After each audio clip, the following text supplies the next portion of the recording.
Here we go.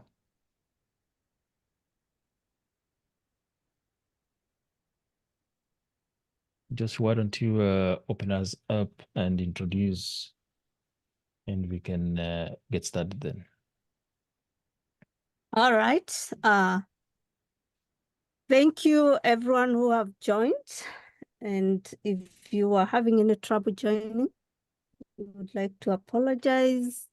But we are so honored this evening to have one of our own, Edwin. He will introduce himself, bring us this free class. Personally, I'm very interested and I'm looking forward to learning from you. Otherwise, Eddie, yeah, can go on.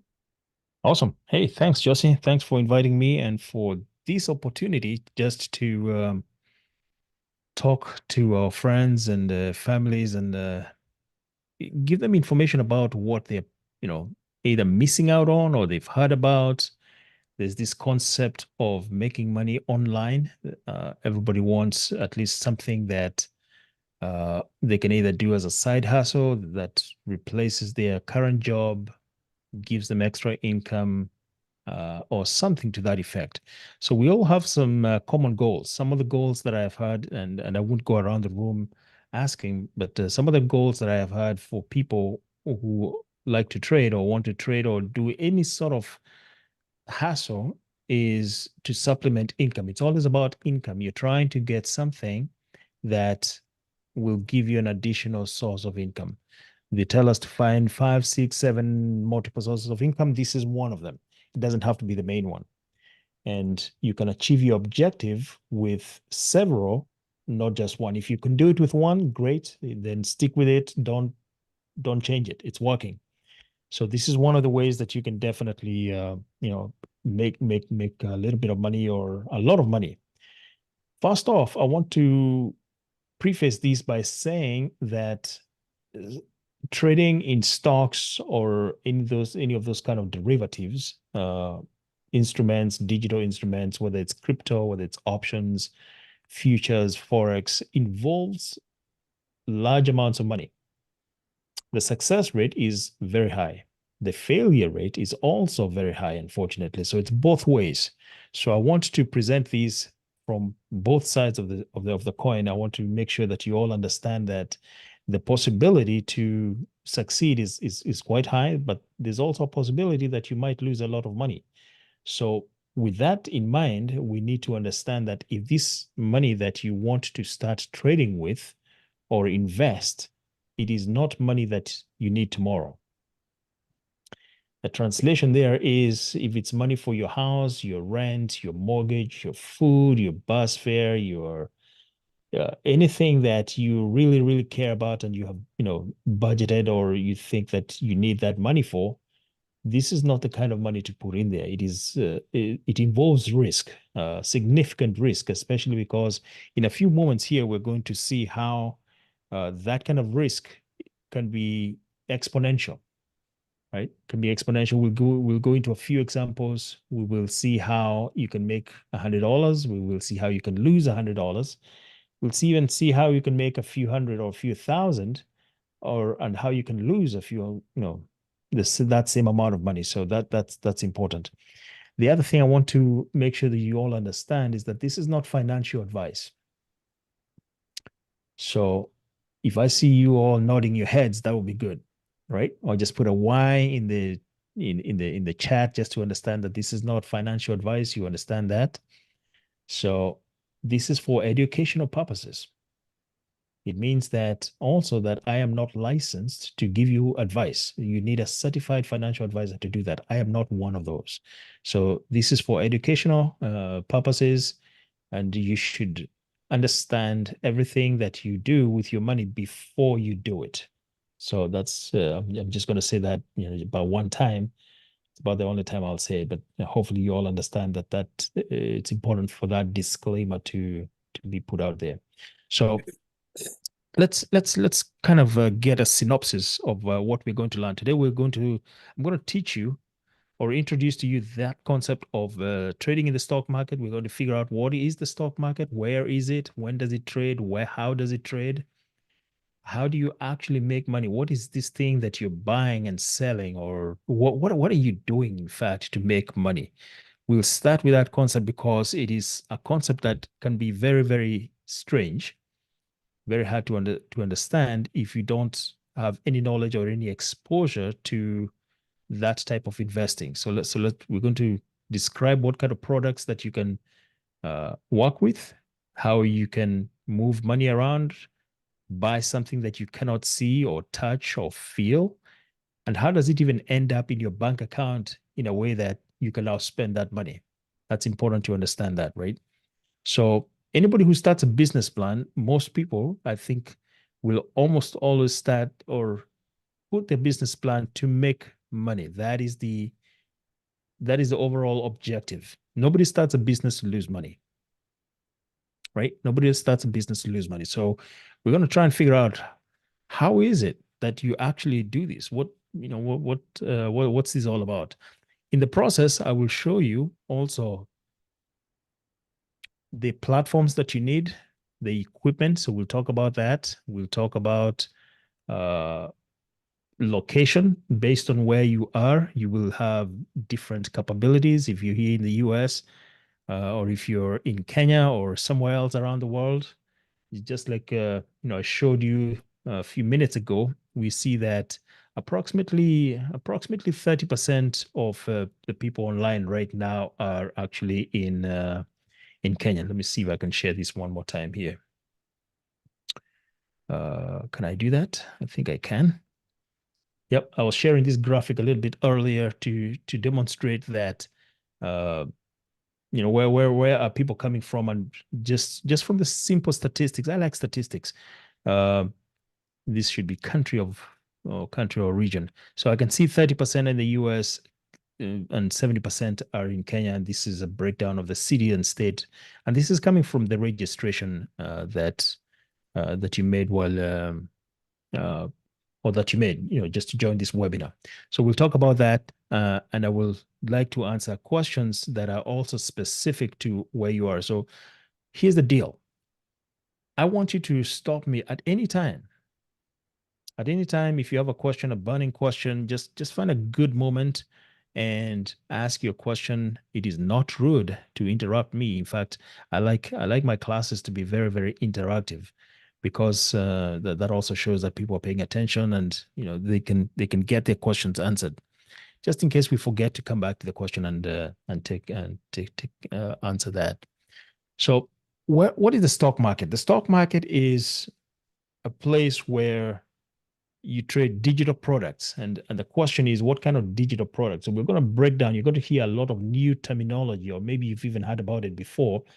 But I will break down all of these, and please stop me and ask me if you don't understand or you'd like additional clarification. So digital products that we are referring to are actually shares of stock. They could also be foreign exchange or currencies. For example, the USD, the euro, it could be the Kenya shilling, it could be the yen, the Japanese yen, could be anything. Could also be commodities like oil, sugar, coffee, coal, whatever.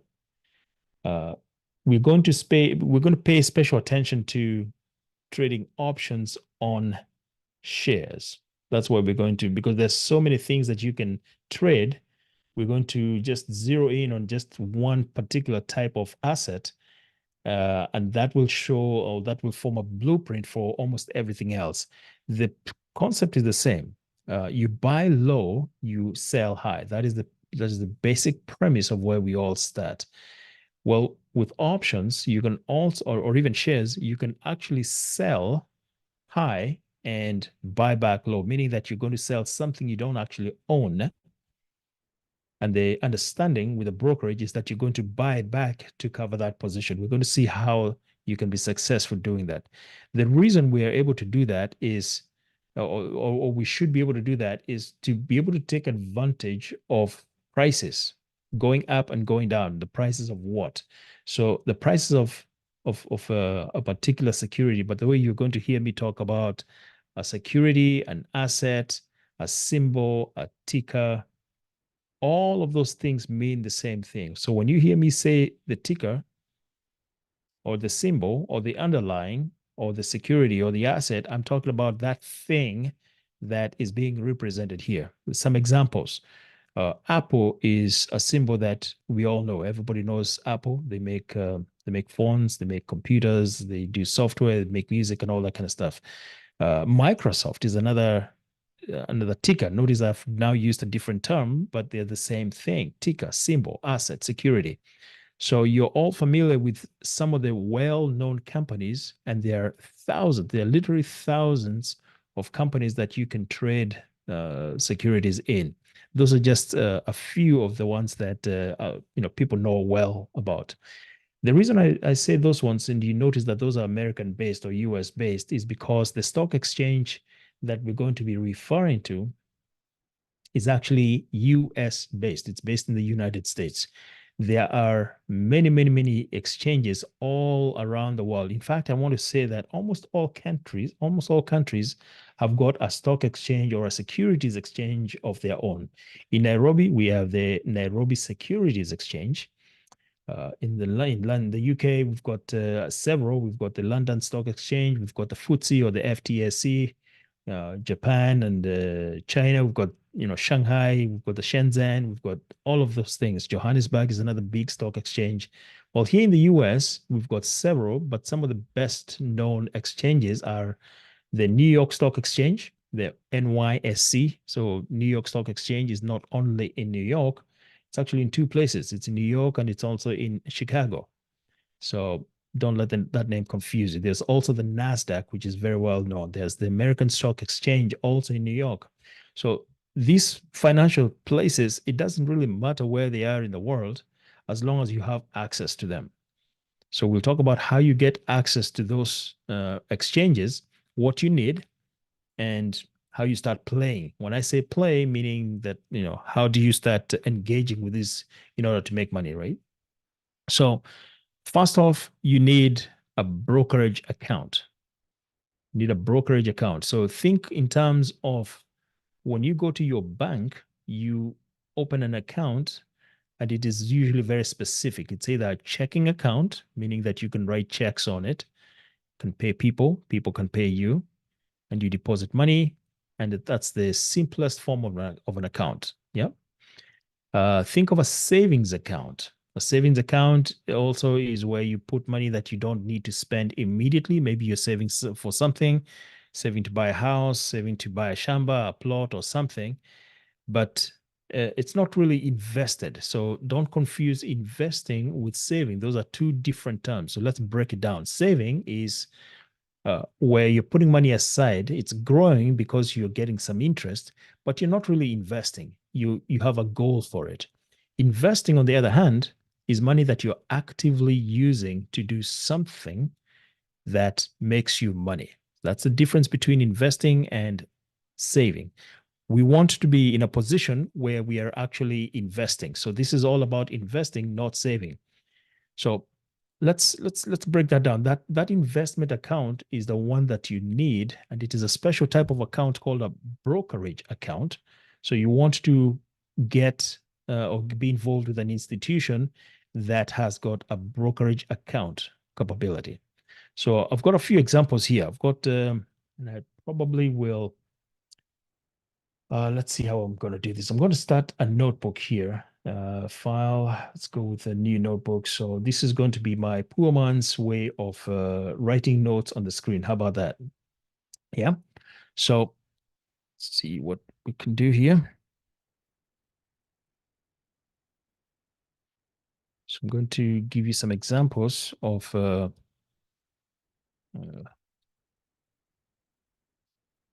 some accounts.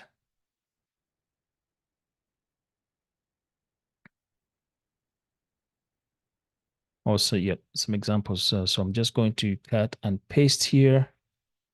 So, all right. So some examples here are TD Ameritrade. Anybody heard of TD Ameritrade? If you're in the US, you more than likely have heard about TD Ameritrade. And tell me if you can you see this just fine, or do I need to make this a little bit bigger? That's funny. A long time ago, I signed up with TD trade and I put $500 there Yep. and I left it there. I've never checked.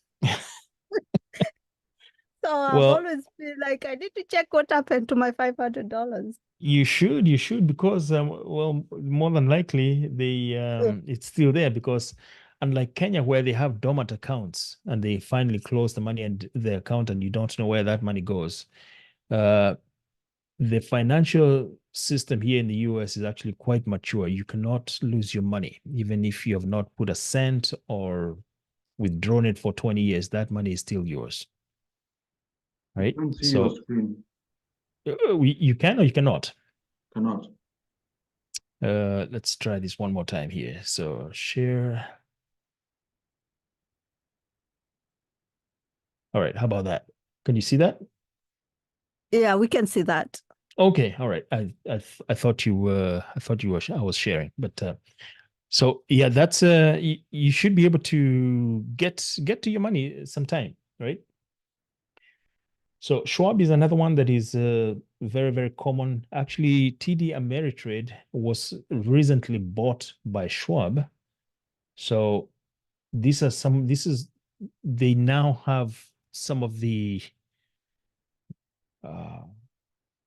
how can I say it? They are one of the biggest brokerage firms now in the USA. TD Ameritrade is now Schwab. So we're talking about millions and millions of people who trade on their platforms, and that's all they do. They might have other banking products, but that's what they're well known for. E-Trade is another one. Fidelity, Webull, Interactive Brokers.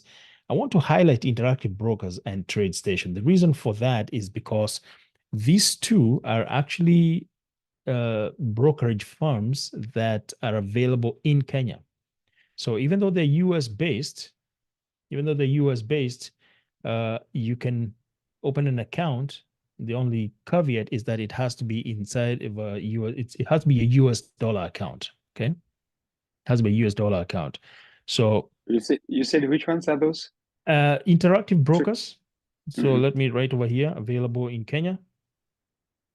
Yeah. And this one, I think it is available in, I want to say Africa, and I'm not sure whether Kenya is one of them. The last time I checked, they were working on enabling TradeStation in Kenya. That's why I'm saying I don't know, but I know that they're in South Africa. I know that because I have a student who's in South Africa, and that's what they use. They're also available. It's also available in Europe, and of course in the US. It is not available in Canada. Canada have got some special rules. TradeStation is not available there.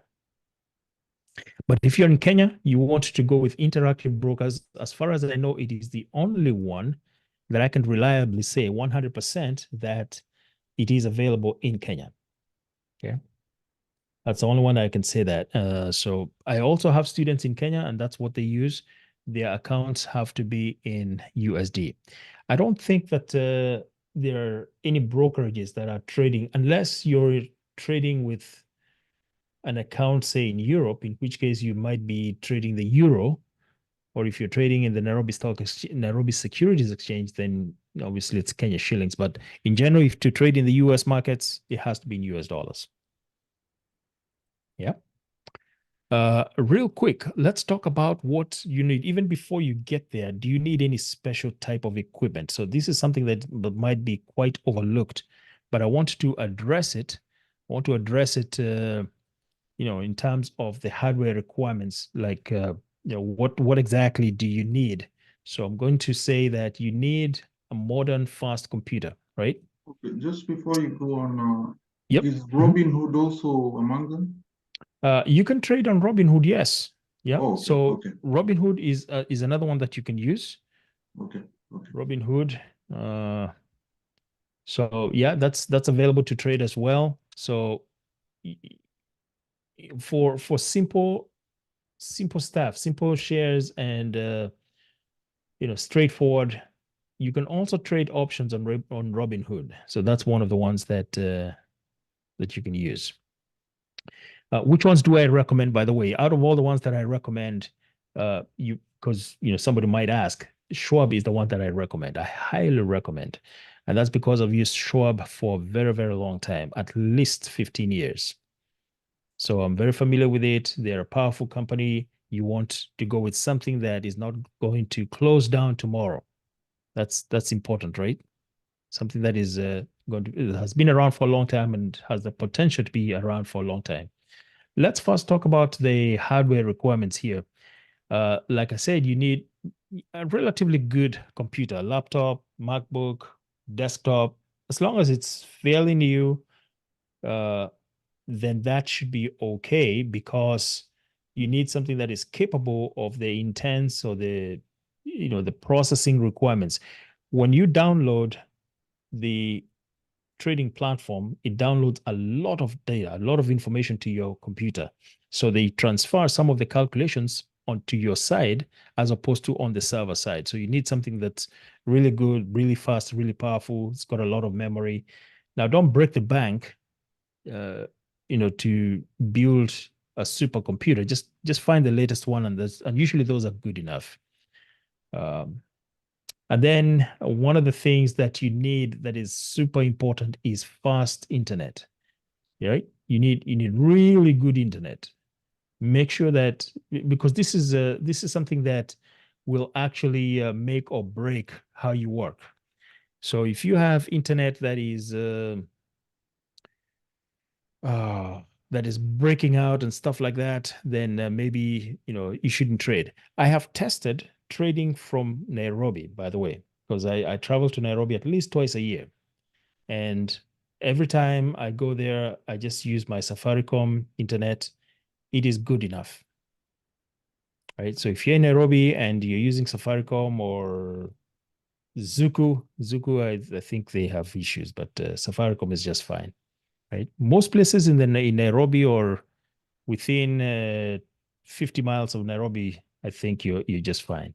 I think you're also in the Mombasa, because I saw some people in Mombasa and Eldoret. You're good too. Safaricom is good. So you need fast internet. If you don't have that, don't trade on that day. Just make sure that you do something else. In terms of other hardware requirement, like a monitor, 2 monitors, do I need 4 or 5 monitors? Sometimes you've seen these pictures of the internet, people describing what kind of hardware they have, and they've got 8 monitors all around them. You don't need all of that. As a beginning trader, simple trader, not really complicated strategies, you just need your laptop monitor or your desktop monitor. You can be a bit more sophisticated and get 2 monitors. I highly recommend, if you can get those, if you can afford those, then go ahead and get that. Otherwise, like when I'm traveling, all I have is my MacBook, and it's good enough. I just need one screen and the ability to move things around. If you have a home office, make sure that you have a keyboard and a mouse. That makes it very, very convenient. And then there's one thing that you also need. Don't use your calculator on your phone. You need one of these. Right? Everybody see this? Yeah, your calculator. This is a lifesaver, right? So don't depend on the phone calculator. I guess you could, but the interface is not exactly like, the old-fashioned simple $5 calculator. This is inexpensive. Go to Card Center on if it still exists. Does Card Center still exist near Londro? Anybody over there? They sell calculator. Or anywhere. Go to Chumi or something like that, if they still exist. Then you need, of course, you need your web browser, which I use Microsoft Edge, even though I'm on a Mac. Sorry to cut in. So Yeah, sure. I heard your recommendation for a calculator. I don't use the regular inbuilt phone calculator. There's this app, Desmos, which comes with, like, I guess, a similar interface for scientific calculator, but just as a phone app. Would that be good enough? It's good enough. As long as you're fast enough, you're familiar with it, you can punch the numbers and you get accuracy, that's good. It doesn't have to be fancy. The theme here is simplicity, right? I want to show that it's the entry level, the entry point for this type of hassle is very, very easy. So some of the things that you can get for next to nothing are like a calculator. I don't care whether you use your phone calculator. I just like, the really simple interface. That's all it does. Yep. In terms of browser, you can use anything that you like. A lot of people like Google Chrome. I like Microsoft Edge for its simplicity and security. I believe it is more secure than Google Chrome. So that is the reason I use Microsoft Edge. It's also based on Chromium. So that's, the other reason. Do I need anything else apart from that? I might need some of the free things like Google Sheets, Excel, Google Docs. Why is that? Because you need to journal your activity, right? What is not journaled or what is not written down or tracked cannot be effectively measured. It's like somebody telling you that business was really bad. They've been in business for like 2 years and they tell you that business is really bad and you ask them, how was it last year compared to this year? If they can't tell you, they don't have any numbers to back that up, then really they shouldn't be talking about how business, because they can't quantify it. So you need something to journal so that you can see how you're performing, right? And there's so many tools that we can talk about a little later on. And then there are people who like to trade on their smartphones because that's all they have. That's okay, but I don't highly recommend it. The minute you're dealing with more than $1, it is no longer a hobby, right? It is no longer a hobby. So let's give it the importance or the, that it needs, that it deserves. So I would suggest that if you're going to go into this kind of business, at least use your laptop or even a good tablet. That will actually help. So let's talk up some more about, any questions on that, by the way? No? Okay, so let's just keep moving. How much do you need? These are another frequently asked questions, right? How much do you need in order to get started? So most people need about $500. Actually, most brokerage accounts, I should say, need about $500. The reason for that is because there is something called real-time data. Real-time data refers to the prices that you're going to see that are happening back and forth. So let me just show you over here what I'm referring to. This is an example of a brokerage account platform. It's called Thinkorswim. And if you notice, I have got real-time data coming in. It says here real-time. See that? The difference would be that this would be delayed. You do not want delayed data. Delayed data can be up to 15 to 20 minutes old. And we're going to see how that makes a big, big difference in terms of your success rate. So in order for you to get real-time data, at least if you're inside of the US, your account has to have a minimum of $500. Right? If you're outside of the US, unfortunately, you don't get real-time data. You have to buy real-time data. So that discrepancy there is it's kind of lopsided because you're trading a US product and they make you pay a little bit more. It also costs you a little bit more to trade because, for instance, in the US, they don't charge to buy shares and sell shares. It's free. It is free. But if you go to another country and do the same thing, they might charge you something like 60 cents or 70 cents. In Canada, they charge $6.75. Yeah, so you can see how that is lopsided. But if you have a US-based account, you are good. The optimum, the number that I highly recommend for most people starting out is about between $3,000 and $5,000. And that's US, $3,000 to $5,000. So the reason for that is you will be able to use several strategies, and we'll go over some of the basic strategies that you can employ to get a regular weekly income. So this is the number that I would consider the optimum for somebody beginning to trade.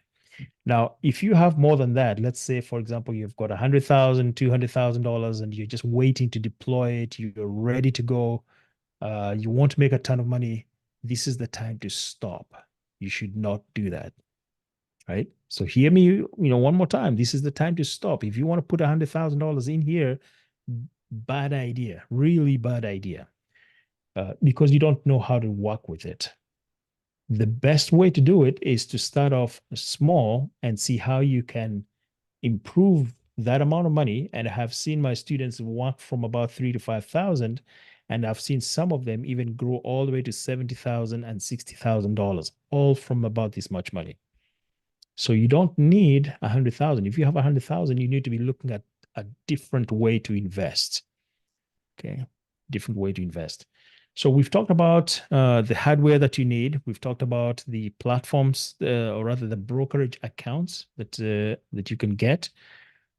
We should probably talk about some of the actual trading platform, right? So the actual trading platform that I'm referring to are things like Thinkorswim, right? So Thinkorswim is a trading platform different than the brokerage. So you open the brokerage account, for example, it's Schwab, and then Schwab will ask you to either download the platform like Thinkorswim, and that's their platform of choice. They also have another one called Schwab One. I prefer Thinkorswim.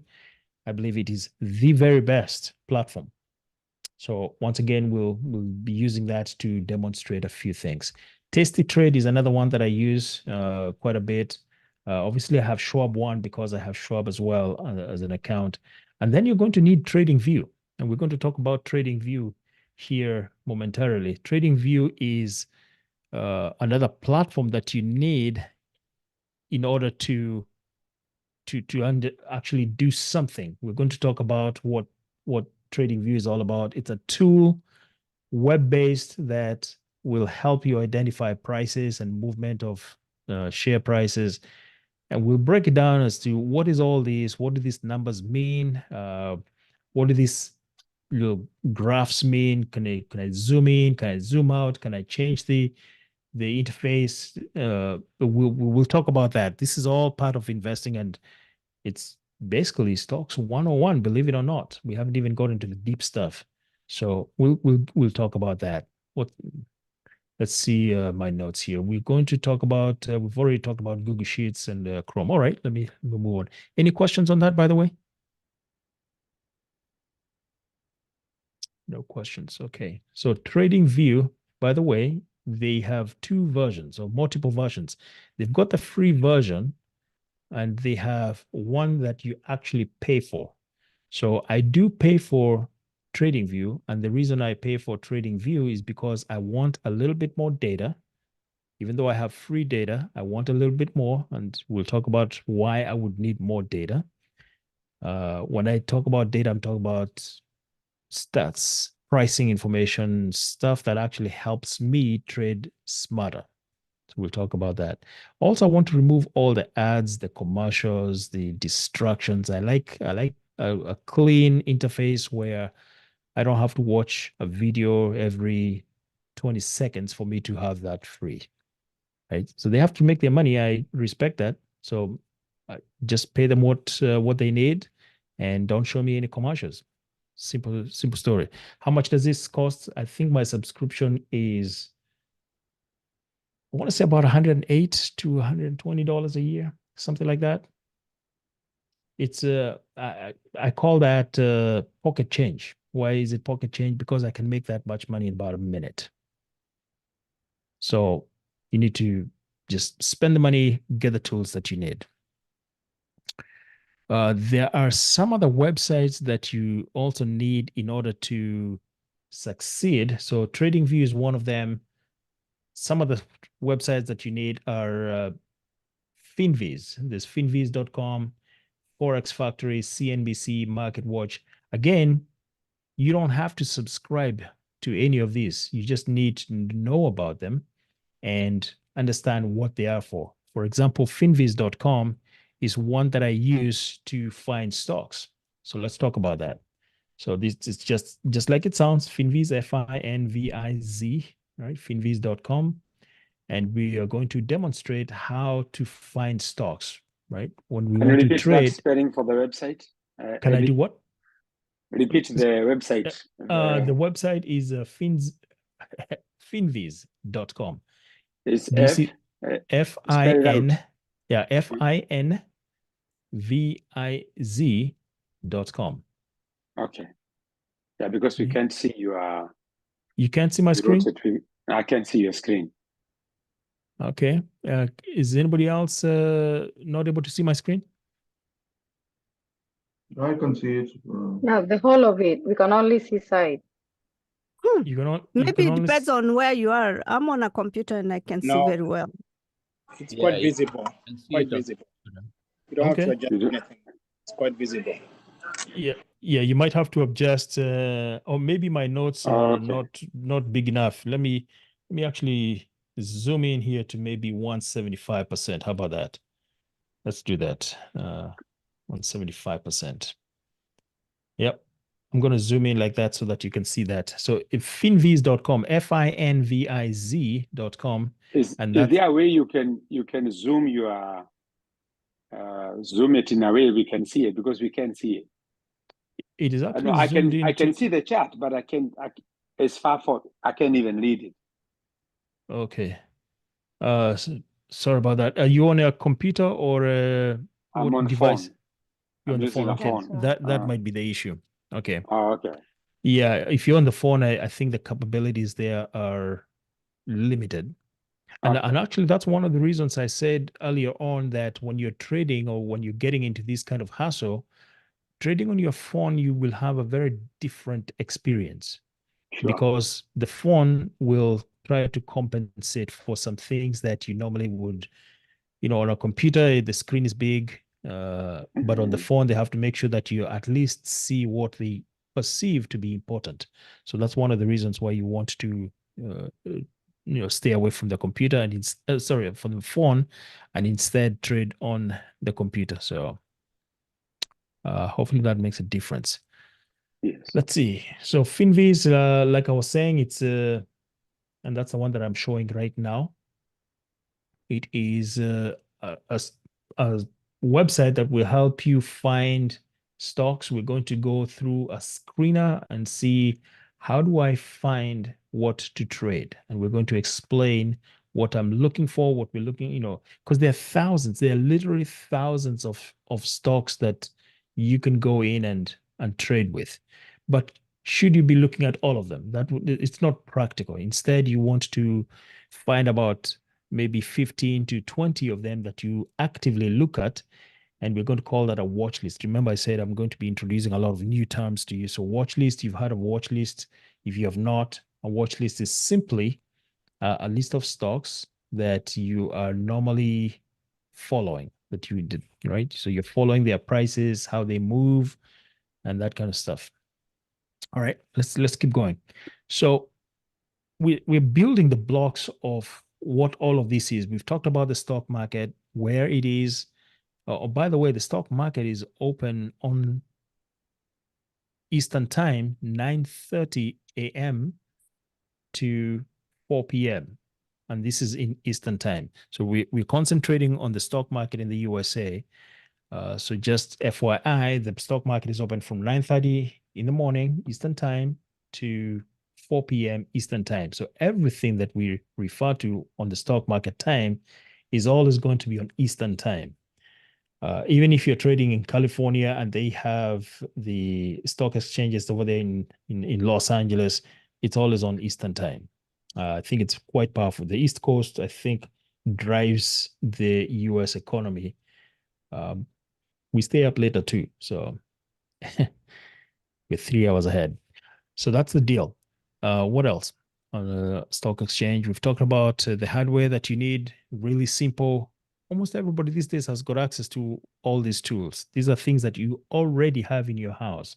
So you don't need to go spend any money, any extra. The only money that you need to go find is the initial investment. And we say that that's not a lot of money. You don't want to spend a lot of money on that. Okay. If you're a business person, you probably have already identified what you're going to make and what you're going to sell. Is that pretty clear? Business 101. So if I am a farmer, my product is more than likely what I am growing in the field. So let's take an example, coffee or tea. That is my product, right? That is what I am going to be selling. I either make it or I grow it or I buy it from somewhere on a wholesale basis and then I It increases in value and then I sell it. That is my product. Very, very simple. So if it costs me 1,000 shillings to grow one bag of coffee, I don't know actually how much coffee costs on a wholesale level. And then I have to packet it and sell it for, I have to sell it for more than it cost me to produce it, right? Fairly simple. So with stocks of shares, first and foremost, what is a share of stock? And by the way, I'm breaking this down to the very lowest level, hopefully, because either this is your first time or you just need everybody to understand and we can level set. So forgive me if I'm dumbing it down at a very, very low level, but bear with me. So a share of stock, let's talk about, say, Apple. Apple is a huge company. It's almost, I think it's about $3 trillion worth, has a market cap of 3 trillion. That is bigger than most countries. So can you own Apple? Well, you can own a share of Apple. You can call it, let's call it a slice, just a small piece. How much would that cost you? Well, today, if you went and bought a piece of Apple, pun intended there, right? So Apple is a stock symbol AAPL. It would cost you $175. Does everybody see my screen, by the way, on this platform here? Yes. I All right. can see it. Yeah, I'm going to make this one a bit bigger because I know this is numbers intensive. So see how we make this bigger. There we go. So Apple costing roughly 175. I think that might be older data, but we'll see how we can get more real-time data. So with $175, I can go buy one share of Apple. And let's do a fun exercise here. Let's say I'll give everybody over here a fictitious amount of money, and I will say, everybody, grab your calculator. This is the first part of the exercise. Let's have some fun. Sorry, I have a question. Yes, Roughly ma'am. what percentage of Apple is this share? Roughly what percentage? Yes. Percentage of what? When I say 175, are you asking what is that a percentage of? Like the share, what percentage of the company, I guess, is it? Oh, okay. Well, that's like 0.0001, because like we said, Apple has a market capitalization, and I'll tell you some real numbers here. Let's go to AAPL. And I think I understand your question here. You're trying to find out, and we can calculate what percentage that is. So the capitalization of Apple at the moment is 2.61 trillion. Okay, that's how much Apple is worth today, as of right now. It's worth 2.61 trillion. So if I understand your question correctly, you're asking, out of this $168, what is that as a percentage of 2.61 trillion? You with me on that? Yes, I'm is it- not really certain. So my question is just more like I guess I've watched a little bit of Shark Tank, just a little confusion, but you'll talk about often, I guess, percentage of the company that's being sold to a person, I guess. So Understood. what percentage of the company do you get with this share? This 175?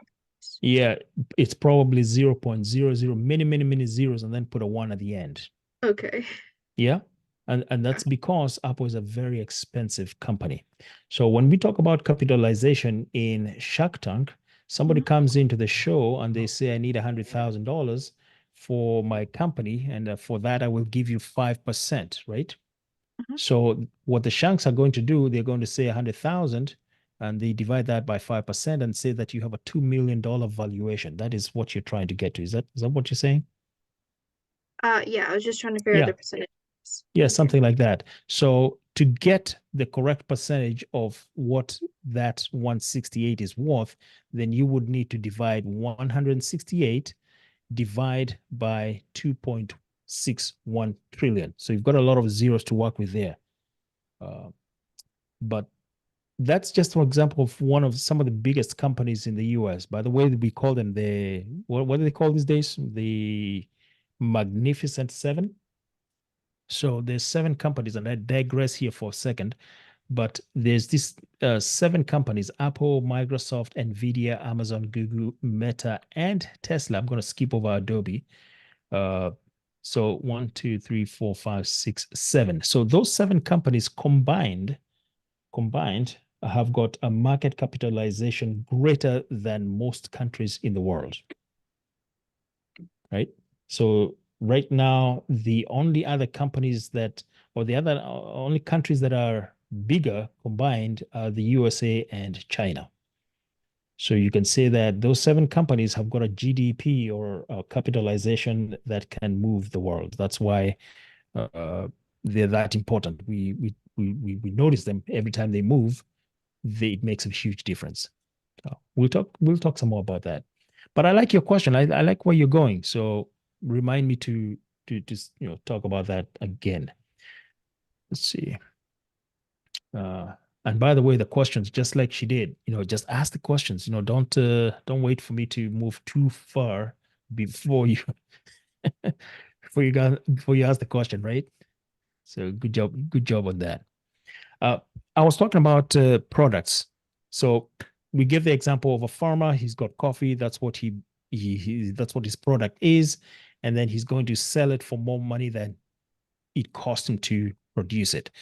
With the stock market, what you're working with is the shares, right? The shares. So, for example, we said Apple, and we said that you can buy a stock of Apple for $168 and then sell it for a little bit more in order to make money. So if I bought it for $168 and I waited for a little while, and now the value is $188, how much did I make? So in the chat, tell me how much I made if I bought it on $168 and now the value is $188. How much did I make? $20. $20 on just one share, right? Yes. So we also said we're going to do a small exercise here. So get your calculators ready and all of that. We're going to see how we can make a certain amount of money using $5,000 using shares, and then we're going to compare the same exercise. We're going to do the same exercise, but using options, and then you will tell me which one is an easier way, which one is a better way, which one is more capital efficient. And this is important for you to understand. So let's take a company like Apple, okay? So everybody has their calculator, and I said I'll give you 5,000 fake money, right? So everybody has $5,000. Let me know when you're ready. If you're ready, go ahead and say ready in the chat. Just do that. So you've got $5,000 and your calculator and your pen there. You're ready. All right, we've got 1, we've got 2, we've got several. All right, let's go. So if you have $5,000 and the price of Apple is, actually, let's go with an easy one. I want to go with an easy one like I'm gonna go with an easy one like SPY. How about that? Not too expensive. Let's just go with Apple. All right. So Apple is trading at 168.84.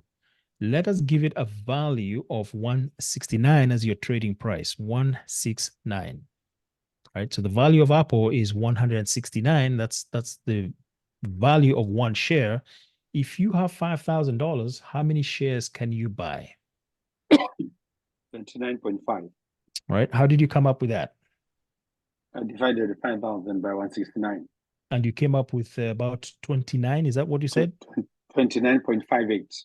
29.5. So you cannot buy, or well, I guess you could buy fractional shares, the decimal 58. But in this business, we're going to stay away from that. We're not going to buy partial shares. So you discover that maybe in Robinhood and stuff like that, Webull, some lower caliber brokerages, they will allow you to buy fractional shares. But in general, when you're trading, you're almost always going to be trading in whole numbers. So if we have 5,000, then we can afford 29 shares, right? 29 shares, right? So 29 shares, and I want to make $100, right? So 29 shares is how much I own. And by the way, shares are an instrument that you can own for a very long time. So let's define that. If I buy those shares at 169 today, 29 of them, at the end of the year, do I still own them? That answer should be yes, right? And I can own them for a long time. Next year, I can hold them for 20 years and so on and so forth. I mean, Apple has been around for a very, very long time. So those shares, I'm going to introduce a new term. It's a store of value. It means that it is an instrument that I can buy and it increases, hopefully, in value. Traditionally, it has increased in value over the last 100 years. The stock market has increased in value. So I can expect that if I buy 29 shares of Apple, that in 5 years, hopefully, right, or 3 years, the value of those shares will be roughly, let's give it a value and say $400. How about that? So if the value is now $400, how much will I have made using that 29 shares? So what's the math behind that? The math behind that would be 400 minus 169 times 29. Yeah. Make sense? So 400 is the new value, and 169 was the original purchase price. So on each of those shares, I made $231, and I had 29 of them, so I made $6,699. That's a really long time. And Apple has to move all the way to 400. When's the last time that Apple was $400 worth? Let's take a look here. The last time that Apple was actually worth $400 is equals to, I'll tell you in a second, or somebody who knows can tell me real quick, what is that number? So I'm going to look at its history, all of its history. The last time that Apple was $400 is never. It has never been worth more than $199, and this has been adjusted for all the times that it has split. So you can see that concept is you'd have to wait a really long time to make $6,000. Let's continue with the exercise. I want to make $100. Sorry for cutting you off again. Sure. So quick question. How long, how would you advise someone to determine how long to hold on to a share? Because you said you can hold on to it indefinitely. Well, let's see. I want us to do is let's complete the exercise and then we'll see what is the optimum way to trade it, because holding on to the shares and waiting for it to increase in value is just going to take too long, right? Probably 40 years, I don't know, 30 years. A lot of people trade these inside of their retirement accounts, but you who signed up for this meeting are saying that, no, I don't have 30 years to do this. I want to do this in 2 months or 3 months. So let's see. I have 29 shares. We agreed. So I want to make $100. I want to make $100. How do I determine at what price point I will have made $100? Given that I spent $5,000 on these on 29 shares, how do I go about? At what point will I have made $100 total on 29 shares? Can I say that the simple math then would be 100 divided by 29? 69. It would need to go, and I'm going to round this up to say $4. So right, so $4. So at 169 plus 4, I'm good, right? So 169 plus 4 would be 173. So if I bought shares of Apple at 169 and I bought 29 of them, and the price is now 173. Let's do the math there. At that time, I will have made $100. Is that right? So let's do that. Let me write this down so that we can see how that is working. Probably it's $3.44. Yep, $3.4 something, right? Yeah. So the math there was that it was 169 times 29. Yeah, 169 times 29. That's the number there. 4901 is how much I spent. 4901. And Apple is now trading at 173, which is an increase of roughly $4 times 29. So now that is equals to what? 173 times 29. That's about 5017, right? 5017. And the difference between 5017 and 4901 and 01 is roughly $116, 116 profit, right? That's the simple math. And Apple would move $4, and my investment would be roughly $4,900. Is that right? Okay. There's a better way. What if now I go trade, and I'm going to trade over here. So this is about options, by the way. So we're going to introduce options here and say that what is an options contract? An options contract, and this is why you signed up for these, to understand how you can leverage, another big word over here, leverage the capital that you have and 10x it. Imagine that. Imagine that. So you have $5,000, but we want to make use of it 10 times, right? In a way that it's as though it's worth that much more money. So let's do that example again. First and foremost, I'm going to illustrate what all these numbers are. I am on Thinkorswim. We said we're on Thinkorswim. That's the platform. And we have a contract, the difference between an options contract and a regular share. And somebody asked, how long can you hold on to your share? And we said indefinitely. But an options contract has got an expiration date. The key word there is contract. It means it has an expiration date. So you can see that on these numbers here that I'm looking at, these dates and numbers, and this is called the options chain, right? This is called the options chain. We can see that we've got different contracts expiring different days. We've got one expiring March 22nd, another one 28th, the 5th, the April 12th, and so on and so forth. And then you've got a number here that is in parentheses. For example, this 22 March has got the number 3 in parentheses. The number 3 here represents the number of days to expiration. So this contract, any of the contracts that I buy that have this expiration date will all be worth 0 at the end of the business day on March 22. We say that the business day runs from 9:30 to 4 o'clock. So at 4 o'clock on March 22nd, whatever contract that I buy will be worth 0 at the end of that day. So how do I make money from it? Well, let's get an example here. If you buy insurance, has anybody ever bought insurance? More than likely. So if you buy insurance for your car, and let's say you have a car that you want to insure, you bought it, it's very expensive, and you decide to buy insurance, what they're going to do is they're going to charge you a premium, right? Let's say you bought a Tesla and you decide that you want to insure it against rain. Maybe you've heard that rain will peel the paint off your new Tesla. So you go to, some big insurance company, you tell them, hey, I want to insure my car so that if it rains, you guys can pay me. And they tell you it's going to cost you $1,000 every 6 months. So this is just an example here. But let's say it's going to cost you $1,000 to insure your Tesla every 6 months.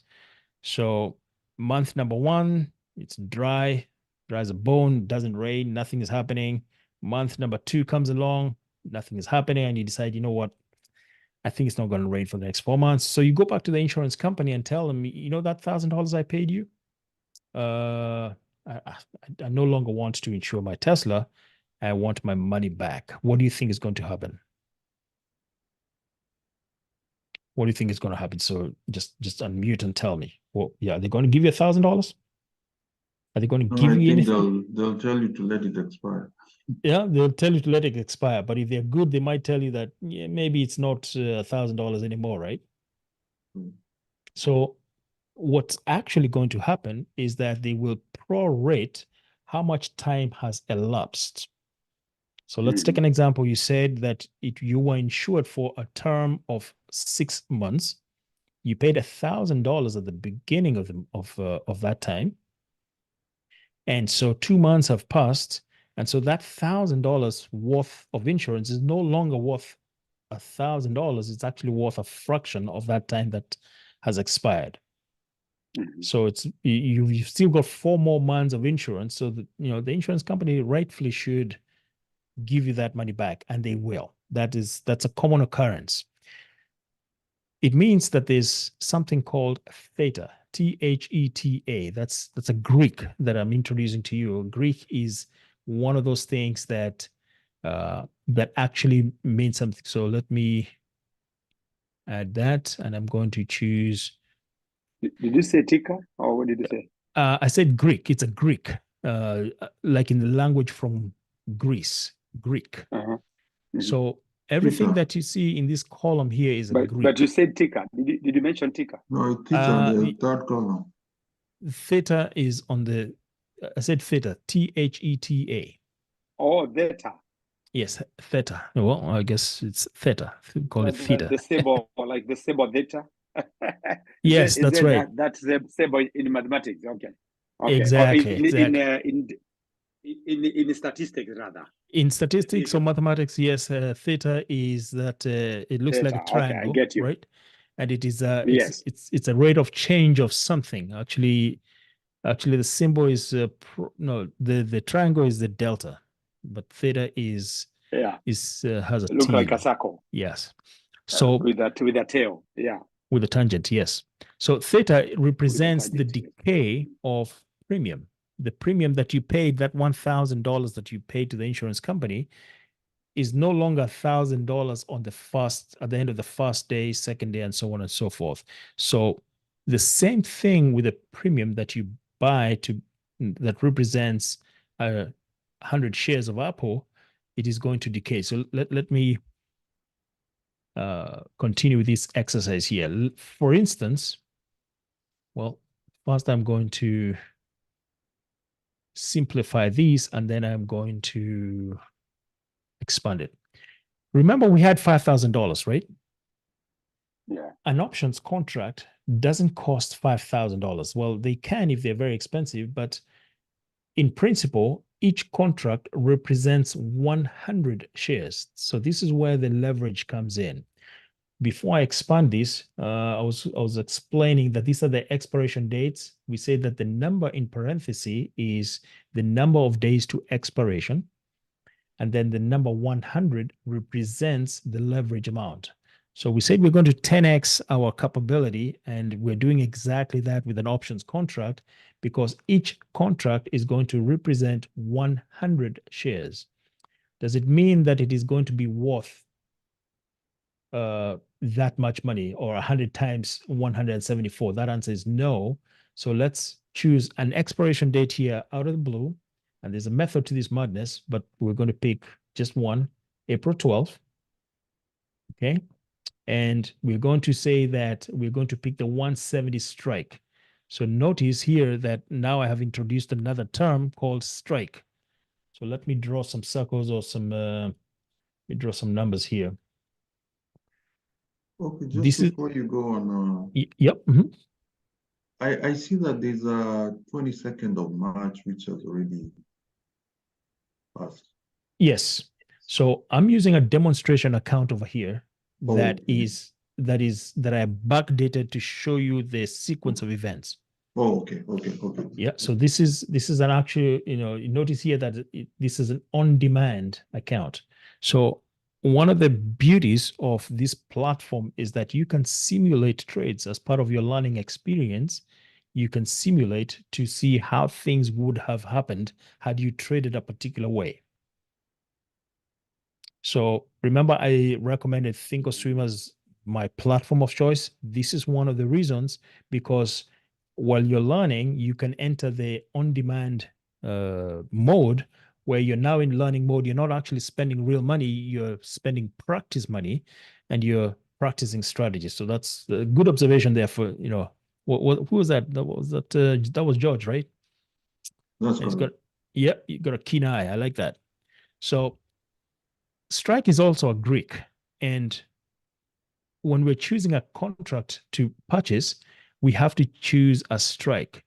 So a strike, think of it as the price that you're going to write the contract on. And I know this might sound a little bit complicated, but I want to break it down and say that even when you're going to buy an item, let's say a house, and you're writing a contract, there's the sale price of that house. Is that right? Or that plot, or that vehicle, that equipment.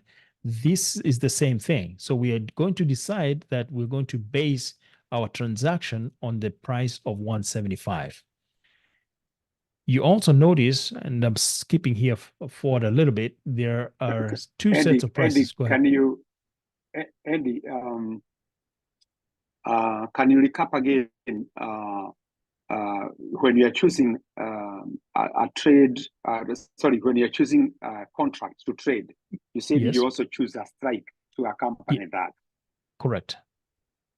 And the question is, which strike so are you, how to choose the strike? Is that, yes. is that the question? Yeah. Yes. Yeah.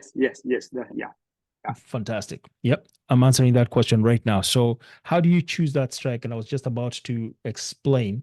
First off, you notice that this number is repeated only one time, but yet I've got columns on both sides. I've got a columns called, I've got a section called calls, and I've got a section called puts. On both of them, I've got delta, I've got the ask, I've got the bid. So what's all this about? And we need to understand which one that, let's see, which ones are relevant, right? So the strike, first and foremost, there are many strikes, not just the ones that you're looking at. I want to explain whether to choose a call or whether to choose a put. This is a little bit more advanced now, but let's go into it. If I believe the price of this instrument, Apple, is going to increase, then I will choose calls. Right? So I will choose a call options contract. If I believe the price of Apple is going to reduce, then I will choose puts. So let me remind you and say that earlier on we said that when you're trading in the stock market, prices will generally move up, but it is possible that it could also move down. Yes. So when you're trading in options, you have the advantage of trading regardless of which direction the share price is going. So if Apple is increasing from 175 to 176 and so on and so forth, it is possible to make money using calls. If Apple is reducing in value from 175 to 174 and so on and so forth, then you can use puts. So the question he was asking is, how do you choose which strike? So let's introduce another concept called moneyness, right? It's moneyness here is in the money, at the money, out of the money. So if you've never heard about it, it's a really simple, or I think it is simple, but let's explain it. Everything that is below 175 in terms of strike relative to the current price, we can say that that is in the money, right? And prices are moving here. So everything that is below 175 is in the money. Do you see that 170 is below 175? 165 is below. So all of that is in the money. Now, that is when we're buying calls. If we're buying puts, we reverse that concept and say that everything that is above 175, right, or 174 is in the money. So 175 is above the current price, 180, 185, and so on and so forth. I want to go back to the simple example of calls just to see how we can use this simple concept of leverage to make a little bit more money than buying straight shares, 29 shares and spend $4,900 and something, right? We want to see how we can leverage this. So I would choose the 170 strike. Let me clear my screen here. So I'm going to choose the 170 strike, and I'm going to highlight these two spaces here. And this is the strike that I'm choosing here, the 170 strike. Remember that we say that one contract represents 100 shares. Is that correct? One contract represents 100 shares. The premium is is actually going to be on the ask column. So how much is it going to cost me? It's going to cost me $7.35 in premium. Now we said it represents 100, so I need that multiplier of 100. So it's not actually going to cost me $7.35. It will cost me $735 in real money. Does that make sense? So $735 is how much it's going to cost me in dollars for one contract. So that's the premium, correct? That is the premium. Yes. Mm-hmm. Mm-hmm. Let's describe this premium a little bit more. When I buy a call contract for $730 or something close to that, I am buying the right to buy Apple or the underlying. Remember, we said that there are several names for this security. So this security is actually, the underlying here is Apple. That's the term that I'm going to use. So I'm saying that I have the right to buy Apple at 170 strike at any time between now, the time that I purchase it, and April 12, 2024. That's what I am saying. So let's describe that even a little bit more, because that's a lot of words. What if Apple increased in value to $180? What if that happened? And the current value right now, let's just call it 175. What if Apple increased to $180? Will I pay 180 or will I pay 170? Somebody type that in the chat. What will I pay? The description, again, we said is that I am buying the right to buy Apple at 170 at any time between now and April 12th. So 170 is the correct price. So if Apple were to increase even to $190, then I would still pay 170 for it. Is that a good deal or is that a good deal? Somebody tell me. I think it's a good deal. It's a good deal. So if I am going to buy or have the capability to buy Apple at 170, how many shares can I buy in multiples of 100? If I bought one contract, how many shares can I buy? Means it's 100. It's 100. Yeah, because one contract represents 100 shares. So if I want to exercise my right, or to buy, I'm not obligated to. It's just my right. If I want to exercise that right, then I would pay 170 times 100, and that would be $17,000. Is it you with me on that? So imagine the price of Apple is now 180, but I hold a contract that says that I can buy it at 170. So instead of spending 18,000, I'm going to spend 17,000. Now, tell me, if you did not have 17,000 between now and April 12th, can you sell this to your brother or your sister and tell them, I got a really good deal for you, a really good deal. You can use this contract to buy Apple at 170 between now and April 12th, and you will buy it at 170 if you choose to, right? That's a good deal, right? Do you think the value of your contract that you bought at 730 is still going to be worth 730? Is it going to be worth more or is it going to be worth less? It's going to be worth a lot more because you're giving that person a really good deal. And this is how you make money, right? So the question is, how much money can you make realistically? Is there a formula? Is there a calculation to understand how much money you can potentially make? That answer is yes. And here's the how you calculate it. So I want to know that if Apple increases by, say, $1, what is the new value of my contract that I had bought at 730? That answer would be found in delta. Remember what we said? No, I don't think we've described it. But there's this column called delta that I purposely left on the screen to illustrate that if I purchase a strike, every time the underlying increases by $1, the premium increases by the amount of delta. Right? The premium increases by the amount of delta, which means that, somebody do the math here for me, if Apple increased by just $1, then my new premium would be worth what? 730 plus 7.3 plus 0.73. Somebody give me that math.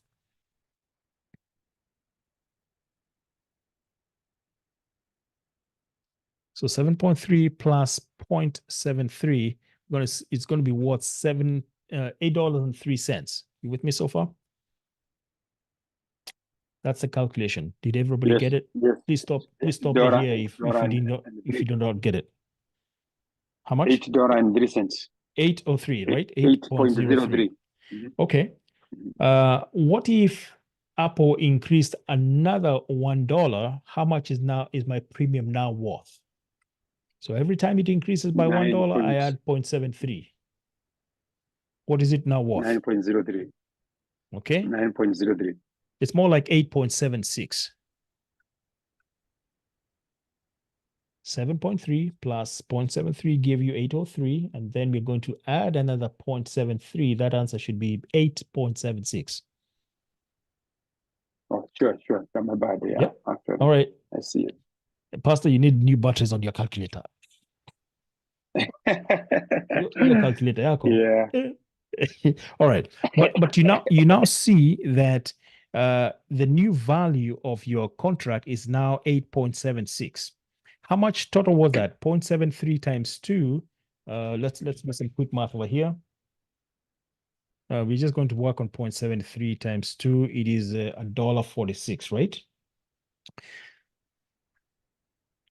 We know that we're working with contracts, and each contract has a multiplier of 100. So it is the same thing as saying that if Apple increased by just $2, then I can make $146. How did I come up with $146? It's 0.73. This number, this delta here, increased to 2 times. So 0.73 times 2 is what? 1.46, correct? So in real money, if I decided to sell that contract at that particular moment, then I would make a profit of 146. My initial investment was $735, and I am now making 146. Make sense?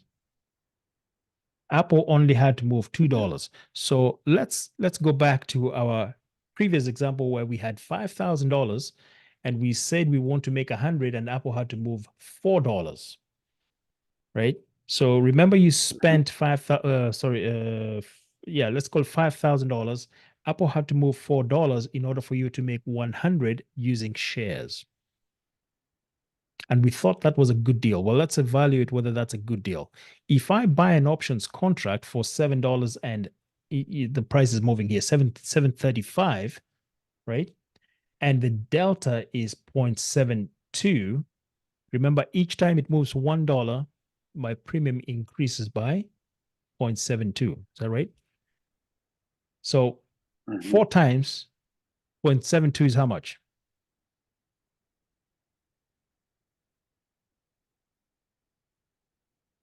Or 0.73. Let me freeze these and let me pause that. So we're working with the decimal 73 times 4. How much is that? 2.92. 2.92. So using options, if I spent $730 and the delta is 73, it means that if Apple moves $4, then I will make $292. Deal or no deal?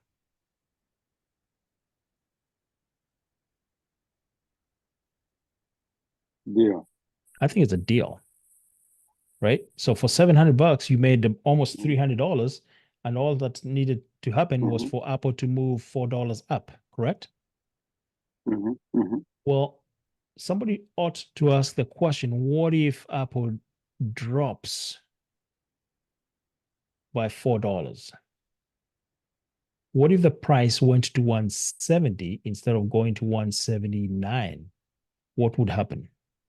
The value of my contract should reduce by this much, by 0.73 every time the price of Apple reduces by $1. Do you see where the opposite side is? So we said that to make money, you buy low, you sell high. That is the concept for almost all businesses around the world. You buy low, you sell high. Our low was $7.30. Our high was $7.30 plus $2.90, which gave us $10.22. Right? Simple as that. But what if the price of Apple reduces? It means that the value of the contract that we purchased for $7.30 is no longer $7.30. It has to be less. Question is how much less? And that value is calculated by looking at delta again and saying that, oh, this 0.73, it's not just upwards, it's also downwards. You with me on this? So Yes. if Apple reduces by $1, you are theoretically losing $73. But what if you bought shares of Apple? That loss is very, very minimal because you don't even have to be worried because you can hold it for a very long time until the value comes back up. But with options contracts, you can make money very, very quickly or lose it also very quickly. And notice, by the way, the date of expiration here is what? The date of expiration is March 12th. Sorry, April 12th. I keep saying March 12th. April 12th, which means that you have a deadline. You've got 24 days for this to happen. What's going to happen in 24 days? In 24 days, the value of this contract that you purchased at 7.30 is going to be zero. So the way that you make money is to sell it before it expires. However, if it expires in the money, then it has got something that we call intrinsic value. And this is we're probably getting a little bit deeper, but we need to break it down step by step. But I will tell you that it is possible for the strike that you purchase, because we say that there's an at the money strike, there is an in the money strike, and there is an out of the money strike. So if the contract expires in the money, in this purple background area, that is considered in the money, and it has got intrinsic value, right? So let me just show it here real briefly, just so that you understand how it looks like. I'm just going to add intrinsic and extrinsic value. So intrinsic and extrinsic. And by the way, don't be scared of these terms. All these terms are explained. I go into very, very slow explanation in my course. I explain every one of those columns so that you understand. And at the end of this, each of those sections, you will understand what is more important than the other one, which ones do you need to remember, that kind of stuff. So I've just added 2 additional columns here, one called intrinsic and the other one called extrinsic. Notice that for the strikes that are in the money, that means everything below 170, they have extrinsic and intrinsic values. This premium, in order to come up with this premium, comes from several different things. It comes from theta, it comes from gamma, it comes from vega, what did I say? Theta, gamma,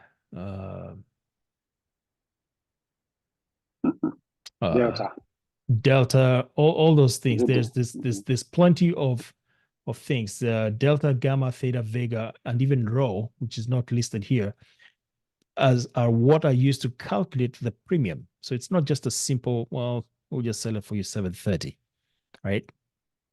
So many things. Extrinsic and intrinsic values are also part of that.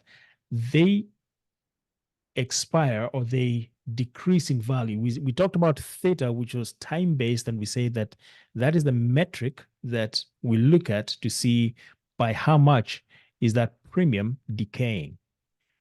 We also know that intrinsic value does not decay, but extrinsic value will decay all the way to zero. So at expiration date, your strike will have just the intrinsic value. The deeper it is in the money, the more it is. So we're going to break that down a little later on in the course. But also notice that when it is out of the money, it has 0 intrinsic value, right? 0 intrinsic value. And so for that reason, when you're choosing which strike to purchase, you always want to buy one that has got some intrinsic value, preferably a delta of 50 and above. In this particular exercise, we chose the 170 strike, which had a delta of 73, and it has an intrinsic value there of $4 and something. And we don't really care too much what these values are. We just care about what is the delta, and that immediately tells us whether it has got a healthy intrinsic value or no intrinsic value. Okay, so we've demonstrated that using $5,000, in order for us to make $100, just $100, we would need to buy 29 shares, and they would cost us roughly $4,900. That's a lot of money. That's risking your whole account just to make $100. Bad idea. Bad idea, right?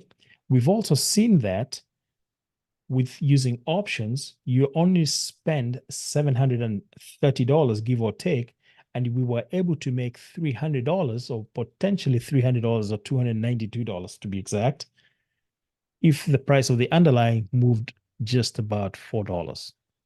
Is this starting to make sense now? So what would you rather do is a question. Would you rather do shares or would you rather do options? I think options sounds better. Sounds a whole lot better because the capital requirement is much, much less. So now we are addressing capital efficiency and saying with $5,000, I can probably buy even 2 contracts. What do you think? Can I afford to buy 2 contracts? That answer is yes, because now I can use $1,400, give or take, and make $600 on the same movement of $4. And this is how you make money using options. You are using leverage. Remember, we introduced the term leverage. We said it's a really big word, but we've now broken it down to see how can we use that?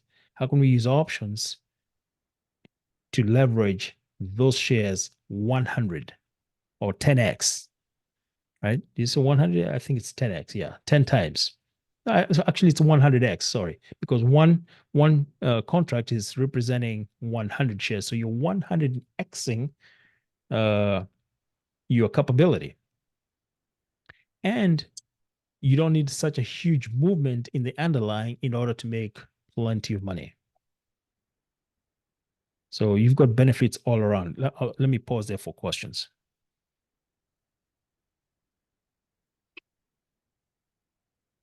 So Ashley wants to know, are there shares contracts that allow you to buy less shares? Explain to me here, are there shares contracts Sorry, I that meant option contract. I typed the wrong thing. Oh, So, keep going.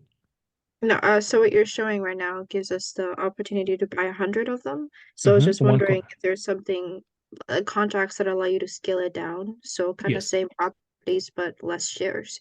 So you have less capital to spend. Understood. Well, yeah. So are you trying here to spend less money? Is that the deal? Yes. Okay, all right. Yeah. So that's a valid question. And that answer would be yes. However, that's in a different asset class called futures.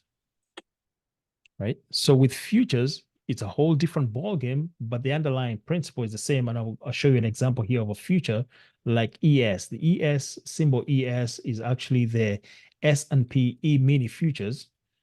And with that one, it will cost you, let's go to the same date here of April 20 something.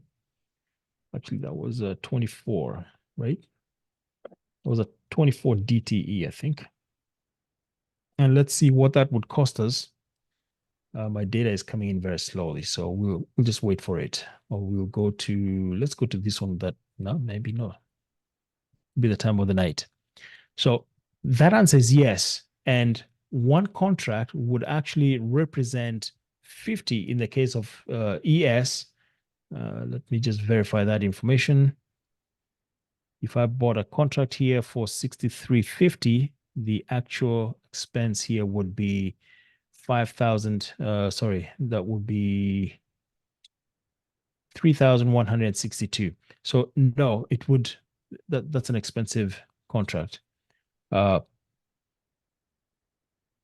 Normally we don't go that far, but yes, the simple answer to your question: if you wanted to do futures as an asset class, then it's 1 to 50.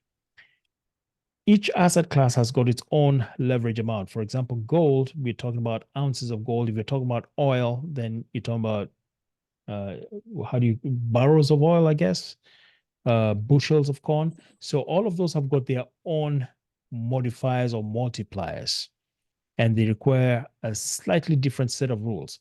So to start with, you don't want to complicate that much. You want to stay with the simple options for the underlying being an equity. An equity is anything that is not an index. For example, SPY, which is an ETF, Apple, Microsoft.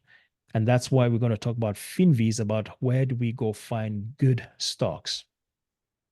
So you're a little bit ahead of there on the game there, Ashley. I like that. But you want to start small with the simplest, most basic concept so that you can use that knowledge to improve your game. So good question on that. Okay.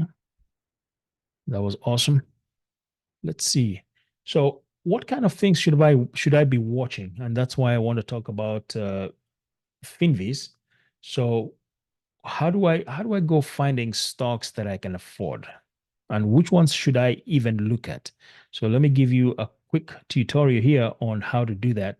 Remember, FinViz is free, so you can go, I believe, from any country in the world. There's no restriction. You just go to finviz.com, and then notice on this navigation toolbar here, there is on the third tab, the word screener. Everybody see that? Hopefully, yes. So I'm going to push once on screener, and then I am going to choose a few things. Right away, I see a possibility of about 9,494. And I'm not interested in all of those. I really need just a few, just a handset. So I'm going to set a criteria. One of the criteria is that I don't want penny stocks. What are penny stocks? Anybody heard of penny stocks? Yeah, has anybody heard? Okay. Penny stocks are stocks that are worth less than, in general, $10, $10 to $15. You don't want to do small value stocks like those. Those go out of business every other day. Instead, you want something that is worth a little bit more. So the first filter I'm going to add over here is stocks worth more than $50. So immediately, I have reduced from 9,000 to 2,000 possibilities. Okay, that's one. That's good. We're getting there. All right. If you bought something and you couldn't sell it the same day or the following day easily, is it a good deal or not? It's not really a good deal, is it? So you want something that is traded many, many, many times, right? In a session. Well, how much is many times? Well, I want an average volume of at least 1 million. So I'm going to go over here and say over 1 million, right? So I've reduced the number of choices here to 606. So we're getting there. We're getting there, right? The next thing that I want to do is I want to trade stocks that are only traded in the USA. So I'm going to go over here to my country and say that I only want stocks that are traded in the USA. I'm not interested in trading any symbols that are outside of the US. They're in Germany, they're in Europe, they're in Africa. Only interested in the US companies. Why? I'm biased to companies in the US in terms of stability, strength, and longevity. They've been around for a long time. So the fact that they are worth over $50, they're traded on average more than 1 million shares change hands. For example, Apple, let's see, the volume here is 49. Just today alone, just to give you an example, just today alone, the number of shares that were traded for Apple are 49,213,000, right? So that's pretty close to 50 million. It means that if I buy a share of Apple or an options of Apple, I wouldn't have a problem selling it. So that's a good thing. And that's low. There are others, for example, the indices that get traded in the billions of dollars. So we're going to see how this one works here. And if I go to the options chain, we can see that I wanted to see an example here in volume. Maybe. All right. This is one of the symbols that is traded in the billions of, in terms of volume. So you want just the ones that are traded a lot. So we said over 1 million is fine. USA is another one. There's one other thing. You want stocks that actually move. So if you buy a stock or an options contract and the price is not moving, is it really good? Right? For example, if it moves $1 or $2 a day. In our example, we traded Apple and we saw that we need a movement of $4 in order for us to make money, correct? But what if you buy a stock or you trade a stock that's not moving a lot? Then you're going to wait a long time to make your money. So it is to our advantage to find something that trades a lot, and that's called the average true range. Average true range is a measurement that tells us that over the last 14 days, this stock has moves on average, say $1, $2, $3. So what's a good number? A good number, in my opinion, is 5. So I want stocks that move more than $5 on average, because I want to make my money real quick. I don't want to have to wait all day, all week.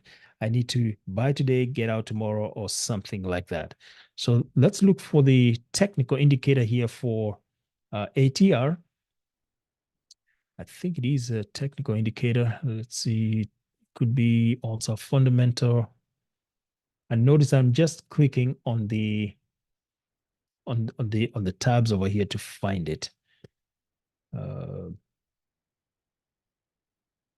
Let's just go one by one. We clicked on fundamental. We don't see it.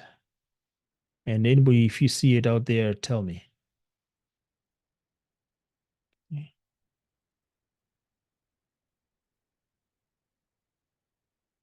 Performance, volatility, moving average true range is right here.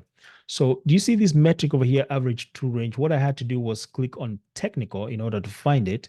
And then there's average true range. At the moment, the filter is for any, but I am going to change that and say over 5. So notice right now I've got 553 stocks to choose from. That is a lot, but I want to narrow down and say that I'm only interested in the ones that move about 5 or more. Again, do you see that now my choices have gone down to 75? That's a more consumable list. So from here, I can now start choosing which items or which tickers to add to my watch list. And because I have got 75 of them, I've got several sectors. So here's the trick. You don't want to choose all the same sector. You want a mix of sectors. For example, technology, you want consumer cyclicals, you want industrials, communication services, consumer defensive. Let's go here next. You want something in financial, you want healthcare. You get the picture. We don't put all our eggs in the same basket. And that's, the reason for that is they don't all move the same. If the stock market is moving up in prices, not all the sectors are moving up, right? And you can see that, by the way, when you go over to Market Watch and you visualize. That's not available on demand, but let's see. I will show you that graphic, very important. But you can see how you can start choosing your symbols now. And don't make it complicated. Just use the ones that you already know, right? I chose companies that were in USA. So all of these companies, or most of these, I'm familiar with. So I can look at CrowdStrike, and I can look at Carvana, which is a auto company. I can maybe look at Dick's Sporting Goods. This is where you buy your golf clubs and stuff like that. Humana is insurance. Let's go to the next page. I think you get the picture of what I'm saying. which is use this tool. By the way, it's free again. It is free. So you do need access to that. And that will help you create about maybe 15 to 20 tickers that you want to watch. And it doesn't mean that you only pick them one time. You can change them next month, next week, if you don't find something good that you like. So that's how you add stuff to your watch list. Let me pause there again for questions and see if there's anybody who's lost. Anybody who's lost?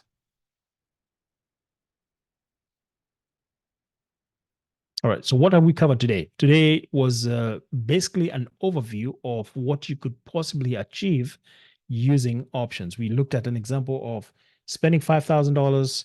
You made $100. That was painful because you had your whole $5,000 in the market. We said that's too high of a risk. We decided to reduce the risk by using options. We spent about $730. We immediately tripled our possibility of making plenty of money. Instead of making 100, we now make $300 over a shorter period of time and less movement or similar movement as when you were trading shares. Our capital is now working for us as opposed to being overly extended. The exposure was just the $730. If you had a max loss, by the way, if you had a maximum loss, meaning that at the expiration of that contract in 24 days, if you had a max loss, what does that look like? It means that the value of the underlying Apple closed at less than the strike. If it closes below 170, means that you look very much lost all your money. We also understood that in order for you to make money, you can't hold that to expiration. You have to sell it. You can't hold on to it. The only way that you make money is once you buy it, you have to sell it. And the idea is to sell it at a higher price than you bought it. Simple math, buy low, sell high.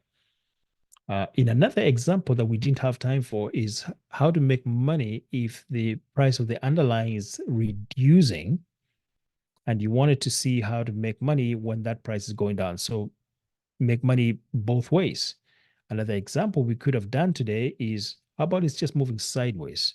Can we still make money? And that answer would be yes. There's another strategy. There's so many strategies that we can use. So we also learned that, what kind of hardware that we need in order to practice these. We learned what kind of tools. You need a browser, you need a brokerage account, you need about $3,000 to $5,000, and then you need the knowledge. This was just an introduction. There's a lot more knowledge that you need. So the best way is to sign up for a class. Here's where I'm now selling my course, by the way. So allow me to just say Options with Eddie is where I teach.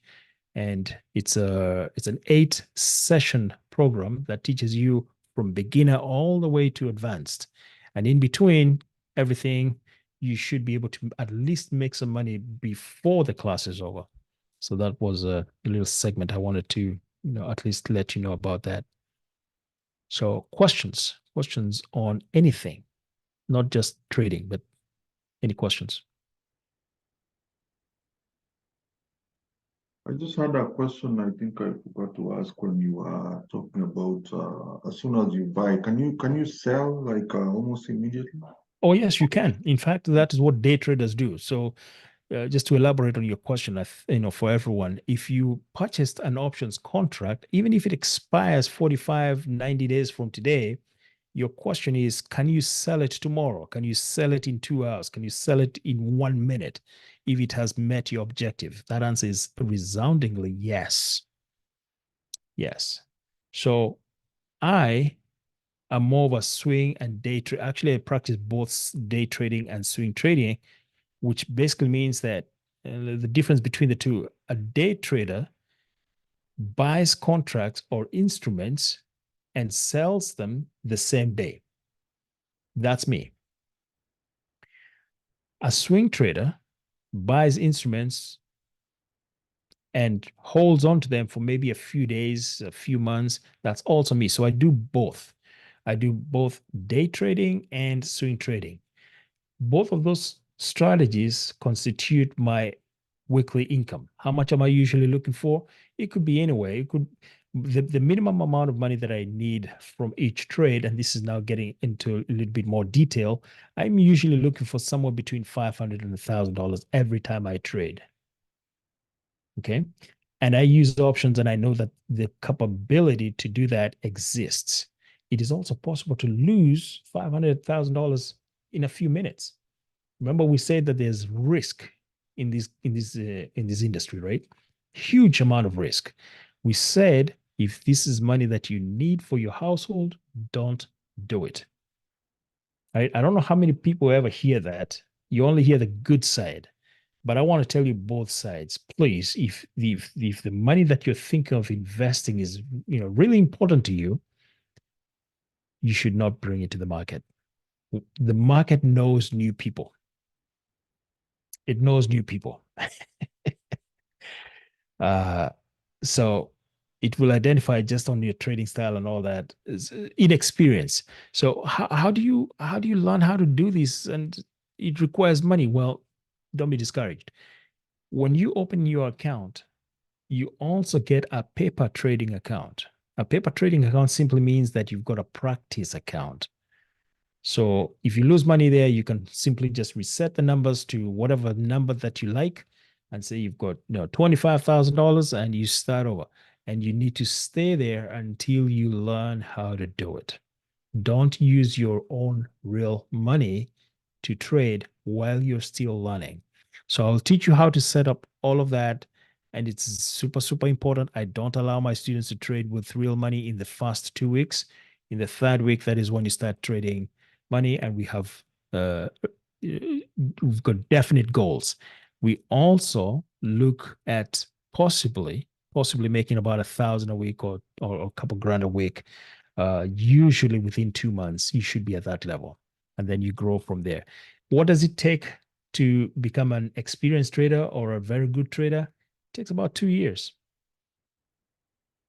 It takes about 2 years, realistically. No, don't let anyone tell you that there's a course that will show you how to do this, and in 4 weeks or 5 weeks, you're good. No, nothing like that exists. It does not exist. Been there, done that. Been trading for a long time. Why do I say 2 years? Because you need to see this market in different shapes and forms. You need to see how this market performs and how to trade when we have a bull market. That's another term that you might not have heard. Well, that's when the market prices are just going up. Like in the last 1 year, we've had prices going down. During COVID, guess what happened? The prices of, in the market went down. Did people stop trading altogether? No. Were there ways and strategies to make money as the prices plummeted? Yes. So you do need that experience of just seeing and being able to trade and execute those strategies, because there's a strategy for every type of market. And it's just not possible to experience those in 2 months. So when I say 2 years, it means the ability to maybe grow a $5,000 account into a $30,000 account or something like that. You also need to experience pain. It sounds kind of negative, doesn't it? But pain is part of the deal. You have to be able to manage risk. And that's the part that we did not talk about today. Because for every position that you enter, you must have a risk management plan. My risk management plan says that I cannot afford to lose any more money than I can possibly make in that transaction. So let's give an example. If my target is $500, I have no business losing $500 and still being in that position, right? In fact, I'm a little tighter and I say $250 is my pain point. So in any sort of position, if I am losing by $250, I am out. I don't need to lose more money than that to know that I am wrong. Which leads me to the other part of trader psychology that we talk about in the class, and how to react and prepare yourself for when things are not going correctly. Because the thesis at the very beginning is that the price will increase or the price will decrease based on whatever strategy it is that you're employing. So you have to have a management plan for what if things don't go correct. Josie, I'm going to drop the mic over here. Talk to me. She's still on? Okay. Yeah, very much so. So you had talked about Thinkorswim, that Mhm. is one of the platforms. Thinkorswim, You did yep. not say if that is free or if that is paid. Yes, all platforms are free. Free. Yes, $0, 0 cents. All platforms are free. So when Okay. you open your account, they don't charge you extra for the platform. The platform is free. You don't have to pay for it. What you Okay. pay for is the transaction costs. So for instance, if you're trading options, then it is going to cost you 60 cents. If you're in the US, it's going to cost you 60 cents per contract. If you're buying Okay. shares, it costs $0 in commissions and fees. There are no fees whatsoever. If you are outside the USA, there is a cost. That cost can be anywhere from, again, $1 all the way to $7. For instance, I know in Canada and the UK, they pay $6.75 to open the position and then another $6.75 to close the position. In the US, it cost me nothing to open it, nothing to close it. I only make the difference in the two prices, what I bought it and what I sold it for. So just to clarify, the Thinkorswim platform, the Tasty Trade platform, the Schwab one, all of those interactive brokers, $0, no cost. Right? What will you be paying for? If you're outside of the US, you're going to be paying for real-time data. Because you need real time in order to make these kind of transactions efficiently. You cannot trade on, well, I guess you could, but it would not be wise to trade on old data. That's bad. That's really, really, really bad. So in order for you to get real-time data, you have to have a minimum of $500 in the live account if you're inside the US, in which case there is no charge. But unfortunately, if you're outside the US, there is a cost. Okay, and you said you personally pay for TradingView. Is Yes. that, yes, so do you normally recommend that for your students, or do you tell them to use the free version?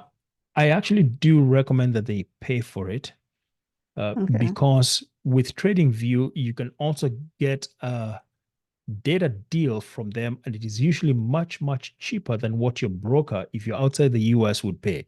So I have students in Kenya who use TradingView for there's two purposes, by the way, for TradingView. Number one, and I forgot to mention these candles here. Go and reset these.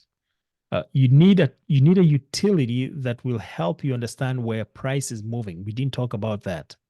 So this TradingView offers one of the best interfaces, in my opinion, for understanding where we think price is going to go. Remember, we don't know. We don't have a crystal ball.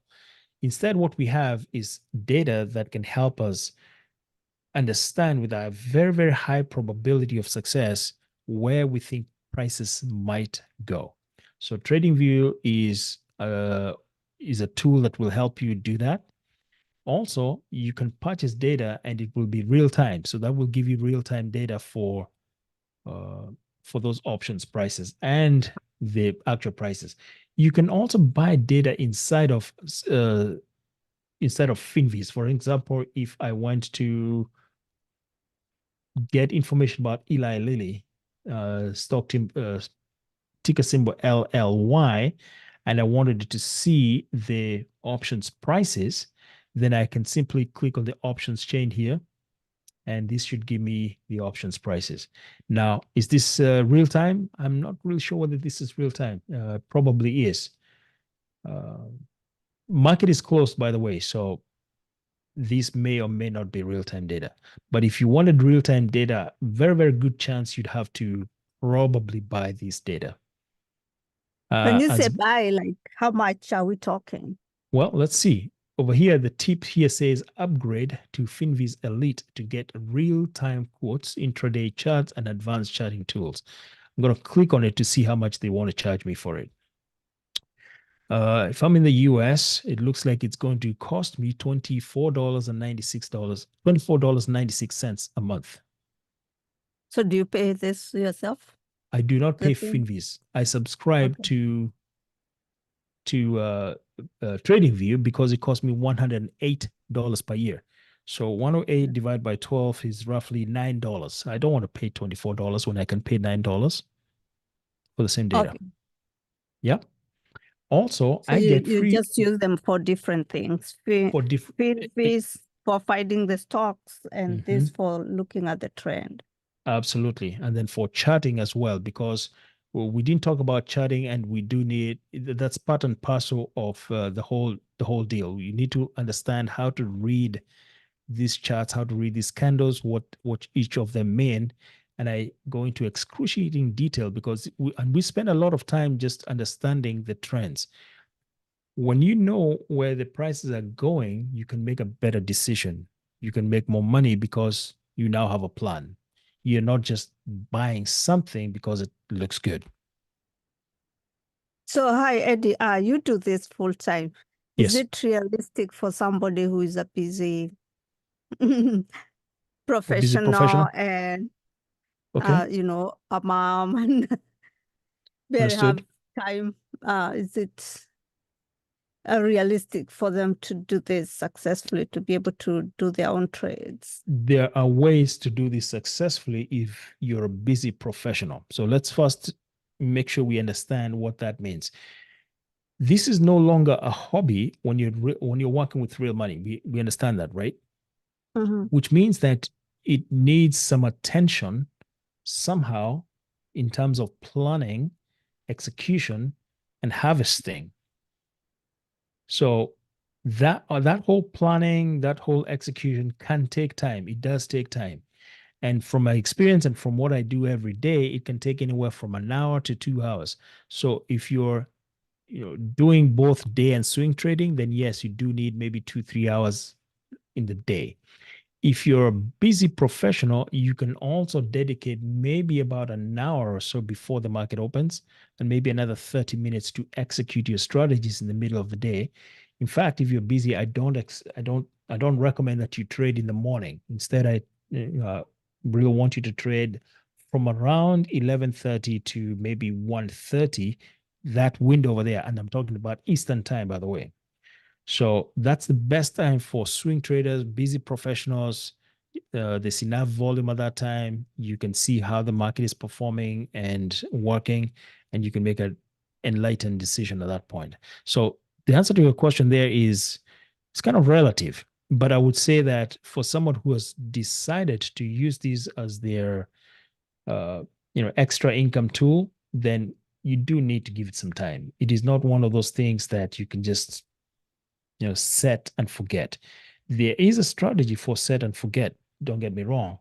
And that is where you have to take your investment in a different direction, which is, do you now get a financial advisor?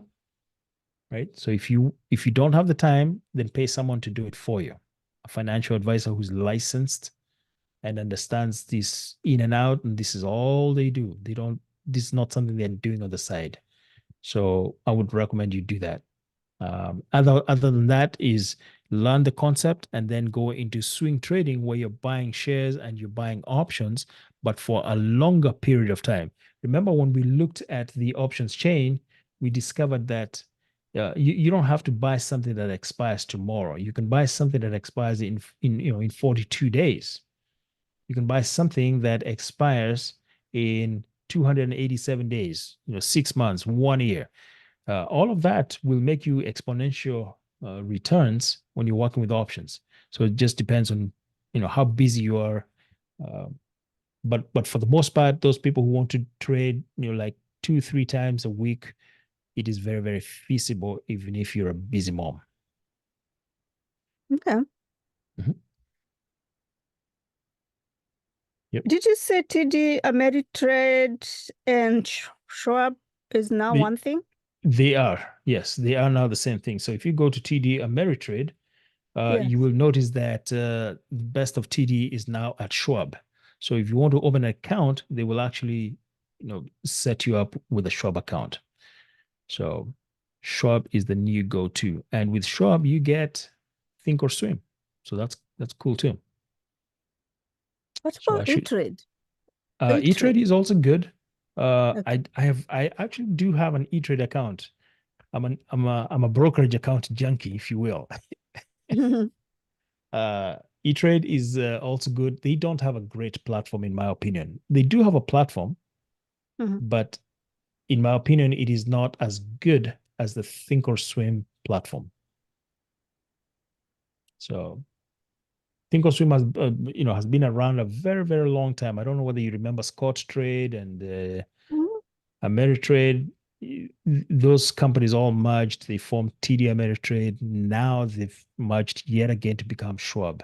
So over the years, that platform has been developed extensively. The reason I like it also is that you can trade different asset classes. For example, you can trade Forex. We didn't even talk about Forex today.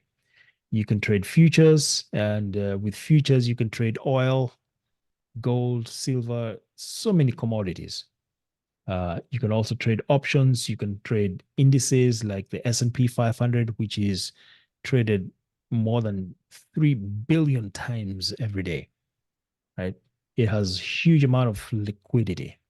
So we talk about liquidity and say that you want something that you can buy and sell in seconds. The shortest time I've been inside of a trade was about 6 seconds. I thought I had done something wrong, by the way, but it turns out I made $500 in, out. Yeah.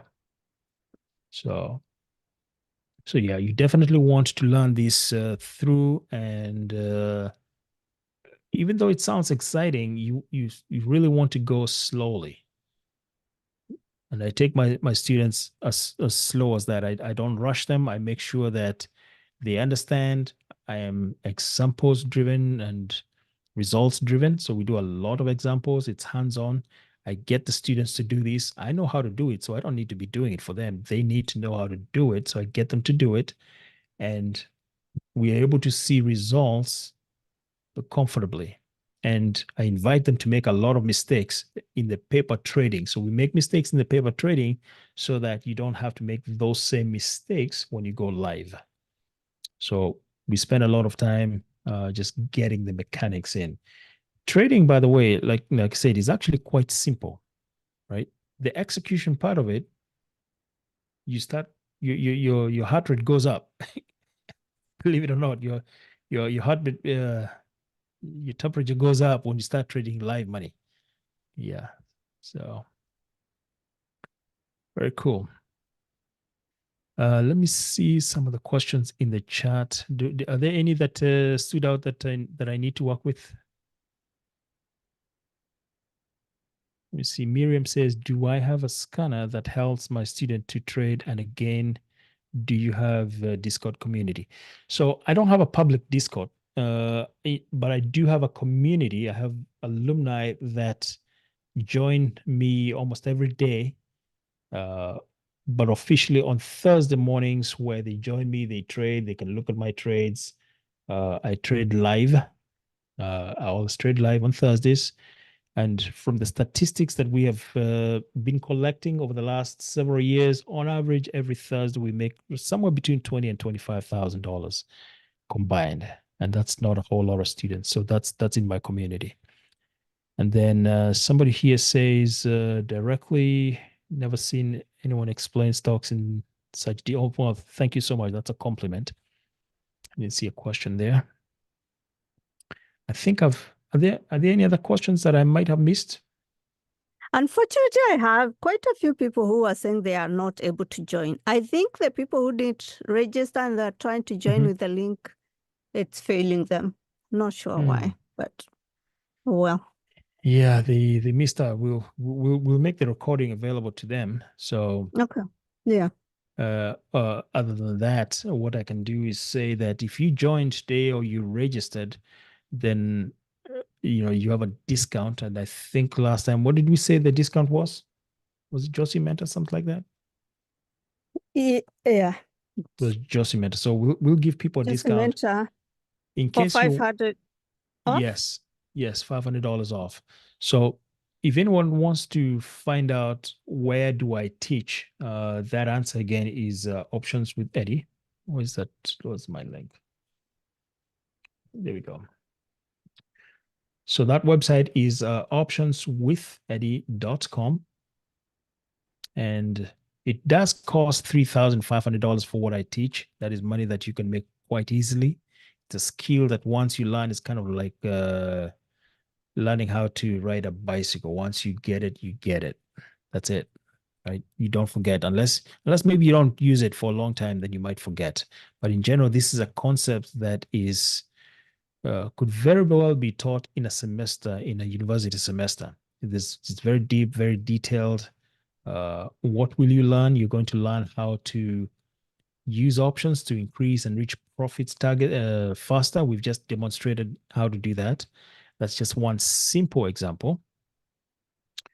How to pick the right trading strategy, because there are literally hundreds, if not thousands, of possibilities. Do you need to learn all of them? That answer is no.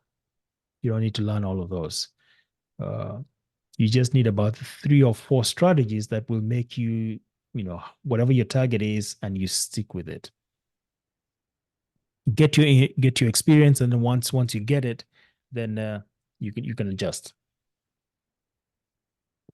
Excuse me. What will you learn, and what is the format?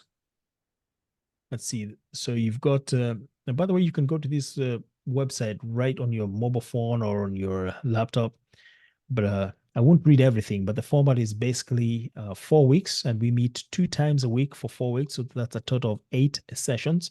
Each class maximum size is 10 students, right? 10 students per class. When I get 11 students, the 11th one goes on to the next class. The reason for that is I want to know my students. I want to give each of them individual access to me. So every one of my students has got direct access. You get my phone number, my email, my Telegram, my group, all of that, right? And we get to know each other. It's a way for me to also understand your weaknesses and your strength. We all have those. So I'm able to help you much better. That's why I keep the class sizes very, very small. A lot of videos. I have tons of videos. If you've been following me on YouTube or somewhere, you've probably seen maybe 50, 60 videos that are public. Inside my class, you've got more than 200 hours of instruction on demand, right? But when you sign up for the class, it's live, me teaching you, and you can ask questions directly. Let's see, what are the outcomes? You can read that. Basically, you're going to have a plan. When you come out of my class, you're going to be very, very solid with a plan. You're not just going to be trading aimlessly. And by the way, this is not get rich overnight. There's no such thing. If anybody tells you that you're going to get rich overnight, they are missing the part where you're going to lose it all the next day. Yeah. So if you make it tonight, a lot of money, I don't know. Here's a program summary, tools of the trade. We're going to manage risk. We're going to talk about support and resistance, understanding stock charts. We're going to understand calls and puts, the options Greeks. Somebody asked about that. We're going to talk about exercise and assignment. We're going to talk about risk, how to manage risk using credit and debit spreads. Let me talk about this just a tad bit. In the example that we did, we spent $730 to buy one options contract, correct? Is it possible to make money by selling something that you do not own? We touched on that a little bit. That answer is yes. And this is where this comes in, where you can now make money selling premium as opposed to buying it. So in my class, I'm going to show you a strategy where you can sell premium, sit back, wait for it to expire, collect the money, and you're good to go. Nothing easy like that comes without risk. There is always going to be risk. We're going to also learn how to manage the risk that comes with that, how not to lose your money. Very, very important. I teach you how to make money and how not to lose that money. 2 sides. Then we're going to talk about inside of the class some advanced strategies like condors, stratos, strangos, butterflies, all of these strange names. Right now, don't even worry about them, right? When we get into the class, they will come to you. Right? You're going to hear so many new terminology that you're going to need a dictionary. Well, guess what? I already have a dictionary for this, and you can look it up anytime. The idea is to get you proficient such that by the end of the course, you will be able to speak to this kind of trade. You'll be able to practice inside of it. You'll be able to make real money out of it, and you will continue to grow. Never stop learning. Never stop learning. I like to highlight risk management. I should probably make this one really big, and I'm going to ask my web developer to do that, because this is place we spend a lot of time. Making money is the easy part. That's what I tell people. The easy part is how to make the money. The hard part is how to keep that money, right? How to keep that money. So you don't want to make money and then lose it. That's a really bad feeling. But there's plenty more, if you do get to this page, by all means, connect with us on Facebook or YouTube. And to sign up, guess what? You click the sign up button. Yeah, click the sign up button. That's what you do. All I need is your name, your phone, and email, and then referral code. Very, very important. What did we say we say over here, Josie? Just a mentor. Just a mentor, right? Yep. So yeah, you mentioned Josie Mentor. It doesn't matter whether you put a space or not. I don't care. I will understand what you mean. And for that, you will get $500 off. So instead of paying $3,500, you get to pay $3,000. And that's in US money, by the way. If you are outside of the US, the price is still the same. I don't have a different price for those in around the world. And this is a skill that you can practice from anywhere, by the way. So you do need that capability. And I have plenty of students in Kenya already. I tell people that these Kenyans are very, very wealthy. They can afford this. This is a huge amount of money for the Kenyan economy. But guess what? They're able to afford it. I have students also from South Africa, Japan. I was talking with Josie. I was telling you, Japan is one of the biggest places that I have. One of the places I have the largest amount of students. So it's impressive. And I don't speak Japanese, by the way. I don't. Oh. It's in English, but the American Embassy have a program where they teach financial literacy in Japan, and they sign up bunch of their people who work over there. So if you're working in the foreign office, whether they post you to Japan or China, it doesn't matter. So I have students around the world. Japan is probably also very hard because of the time difference. They are 11 hours ahead. So they wake up in the middle of the night just to come to class. Wow, that's awesome. Yeah. All right. So yeah, once you do that, then you're going to be faced with these agreements. You simply just scroll down, read it. If you push continue, you're going to get a download. It's just a PDF format. You print, sign, email it back to me. And how to pay me is also on the form once you hit continue. So pretty much that's it. Let's see what are questions before we sign off. Do you have a payment plan or some? Payment plan? No, I do not have a payment plan. So the answer to that is if you do not have the full 3,000 or 3,500, then we have to add $250 if you want to pay by credit card. So you can still pay using your credit card, but it's just going to cost you $250 more. That actually doesn't come to me. It goes to PayPal, which is what I use. I think if you use PayPal, they will also let you pay in installments, right? pay as you go or something like that. They will pay me in full, but you will create a new agreement with them. So that puts me out of the banking business, and I let that remain with you. So that's a good question. No payment plan, but if you have a plan with PayPal, you can do that. Mhm. So if you use a credit card, you're gonna make the money and pay your credit card off, right? You mean the person who's using No, the I'm credit card? saying, suppose someone uses a credit card Yes. and you learn how to trade. I'm Oh. hoping you. Yes. Yes, that is true. Yeah. I see your point. Yeah, that's the idea.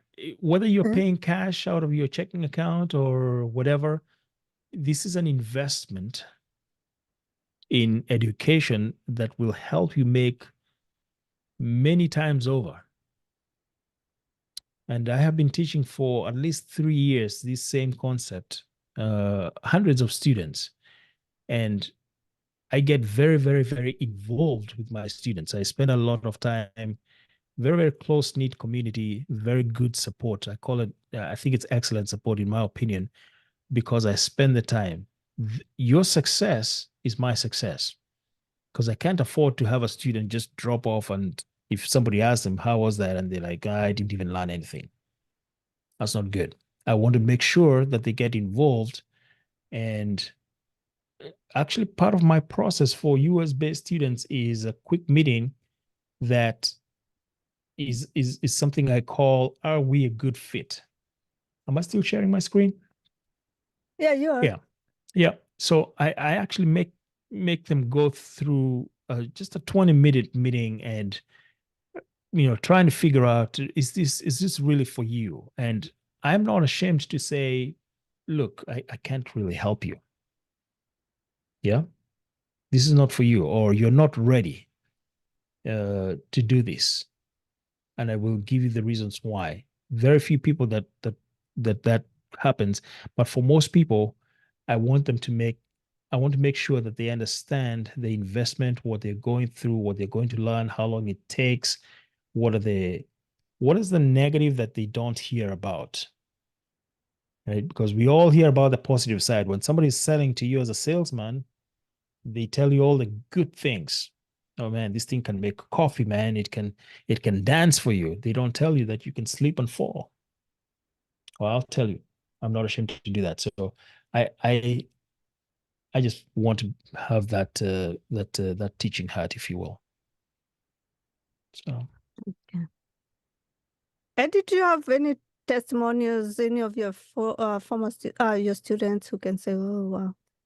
Yeah, I think I will actually post them online. They've actually done by video. I wish I had invited some of them to this forum. Because of the time of the meeting, they were not able to make it, but I have quite a few testimonials, people who can tell their story. And I've got several types of testimonials. People who've gone through the class, been very successful. I like those. But I have also got a few that, I don't want to call it falling flat, but they lost all their money, right? They lost all their money. The good thing is that they came back. They came back and made that money and are on their way to success. So all of that to say is that not everybody is the same. It is possible to move together as a class. It is also possible to, for life just to get in the way. Maybe you get, really busy, your job changes, life has to happen. Maybe something, you have to travel, especially because we are an international community. You might have to travel. Like myself, I travel back and forth to Kenya every so often. But like I said, all I need is Safaricom and I'm good to go. Internet, that's one of the best things that happened in Kenya, in my opinion. Or Europe, because I also teach hands-on live in other countries, Canada and the UK. So yeah, you pay me enough money, I'll come to you. We're gonna learn this. And we're gonna join you in teaching. Yeah, I do plan actually to maybe hold a live seminar in Kenya. Okay. It's just that the interest has not been there a lot, but now it is starting to grow. It could also be something to do with the cost. Sometimes it is prohibitive. So I can always make it a little cheaper in Kenya, because when I go, I'm staying in my house and I don't have hotel costs and stuff like that. So Wow, thank you. Oh, you're welcome. that was awesome. You're welcome. So quick note, by the way, this is, I try to compress as much for beginner in the 2 hours that we were here, 2.5 hours. But understand that this is, even the 8 hours, the 8 sessions that you go through in class are not enough. They're not enough. So what happens after 8 classes? Do I just throw you away? That answer is no. Yeah, you join the alumni, you're now part of a growing community. You get support from hundreds of other students who have gone through my class. We've developed other strategies that are unique to ourselves and how we work. The whole objective is make this an extra way to make your money. My job is to help you get there. If you quit your job because of this, that's good, right? I've actually got a few people who've quit their job. I want to do that so much. Yeah. One of them is an engineer. The other one was in home health. Didn't you quit? Did you quit because of this? Or Myself? Yes. Yeah, I had a 6-figure job. I was earning $250,000 in my day job per year. I make more than that. So do I work 40 hours a week?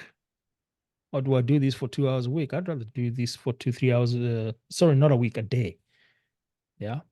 Even though I left my corporate job for other reasons, one of the incentives was that I can be able to do this for a living, and that I can do it from anywhere in the world. Anywhere in the world, yes. So this is something that is possible. Is it for everybody? No. Like, your question was for a busy mom or somebody like that, or if you have a day job, it's going to take you a little bit longer because you're splitting your energy into several things. And this is very, very intense. This is very intensive. So to succeed, you do need to give it its rightful time. And then once you have that, then you can choose how you allocate the effort.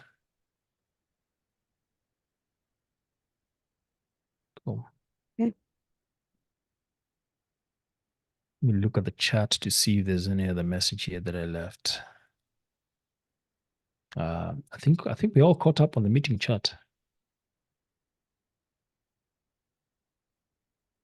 So.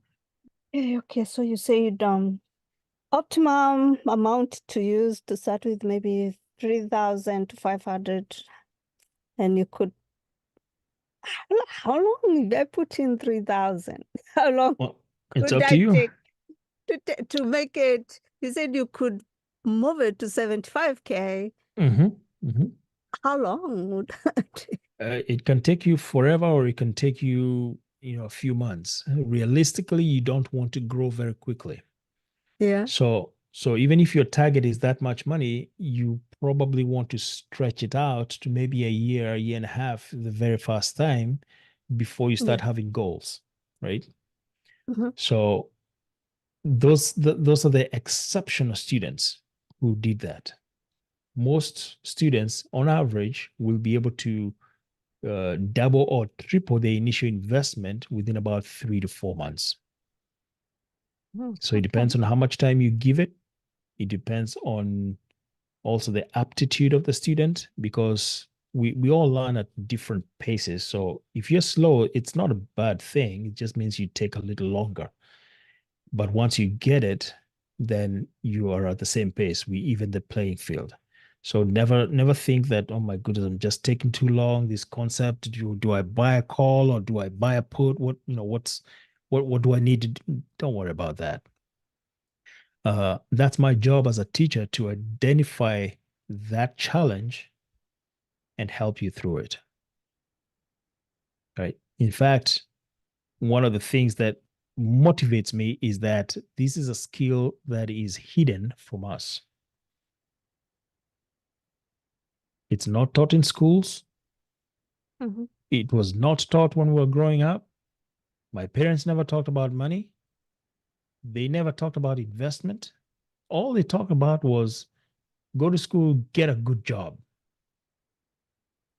We are all trained to be very, very good workers. Go be a doctor, go be a lawyer, go be a somebody, or one of those high, engineers and all that. That's the mentality. But we were never taught to be investors, and this is something that I want to be a part of changing in our community, where we can be investors. We can change the playing field, right? You can do that, and you don't need. And I know you said $3,000 to $5,000, but no, you don't need that much. If you have $1,000, you can start. I just demonstrated that you can start with a contract that costs $700, right? Mhm. Yeah. So you don't need that much, but that is the optimum, because I want us to trade 2 to 3 times a week, and we have goals that we need to meet. So I like to be not more aggressive, but I like to encourage my students to have really solid goals, as though you're replacing a whole income, which is essentially what you're doing. So Ed, so markets open at 9:30 and Yes. close at 4 Eastern. Are you Correct. saying you can't like trade at night time, That is or do you correct. have to trade when the market is open? Yep. Options only trade 9:30 to 4 p.m. You cannot Okay. trade them 1 minute before or 1 minute after. And it has to be work day? It has, yes, business days, Monday through Friday, except US holidays Okay. and Good Friday and Christmas Day and Thanksgiving, day after Thanksgiving. So basically, when you're doing this, you become very familiar with American culture, because you have to know which holidays are observed. You get to know, Eastern time, and you're operating on Eastern time. You get to know our currency, our companies. You become very good. It's as though you're in the US, but you're not. So again, that's another way of working in the US, making money in US dollars while you're still in Thika. You're still in Nairobi, you're still in Mombasa, you're still somewhere else, Kilimani, Kileleshwa, wherever. You don't have to come to the US. No. Just do it right from there, from your computer. As a matter of fact, I think just you should tell the people that if they have a computer and all they're using it is for games, they are wasting a lot of energy. True. I Yeah. wish Jaden was here because he just left and he loves playing the games. Yes, if all you're using your tablet is for games, or your computer, your laptop is for games and a few other things, internet, music, entertainment, that is bad. That is bad. My daughters are now in college, and I taught them how to trade. Hmm. And then one of my objectives was for them to pay for their own college. Wow. So two of my kids are in college right now, Georgia Tech and Clemson U. So those are very well-known colleges. And I taught them how to do this. And I told them, here's a bit of money from me. This is your gift. Don't pay it back.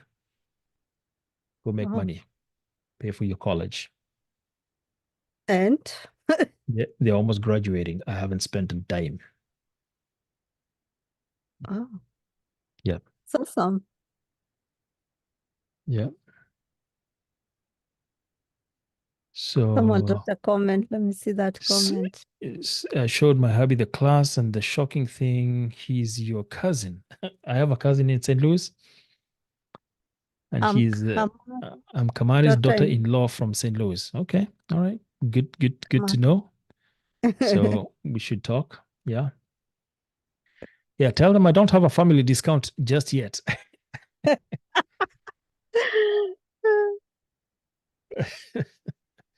Yeah, George, thank you so much. You did well, and thanks for your questions.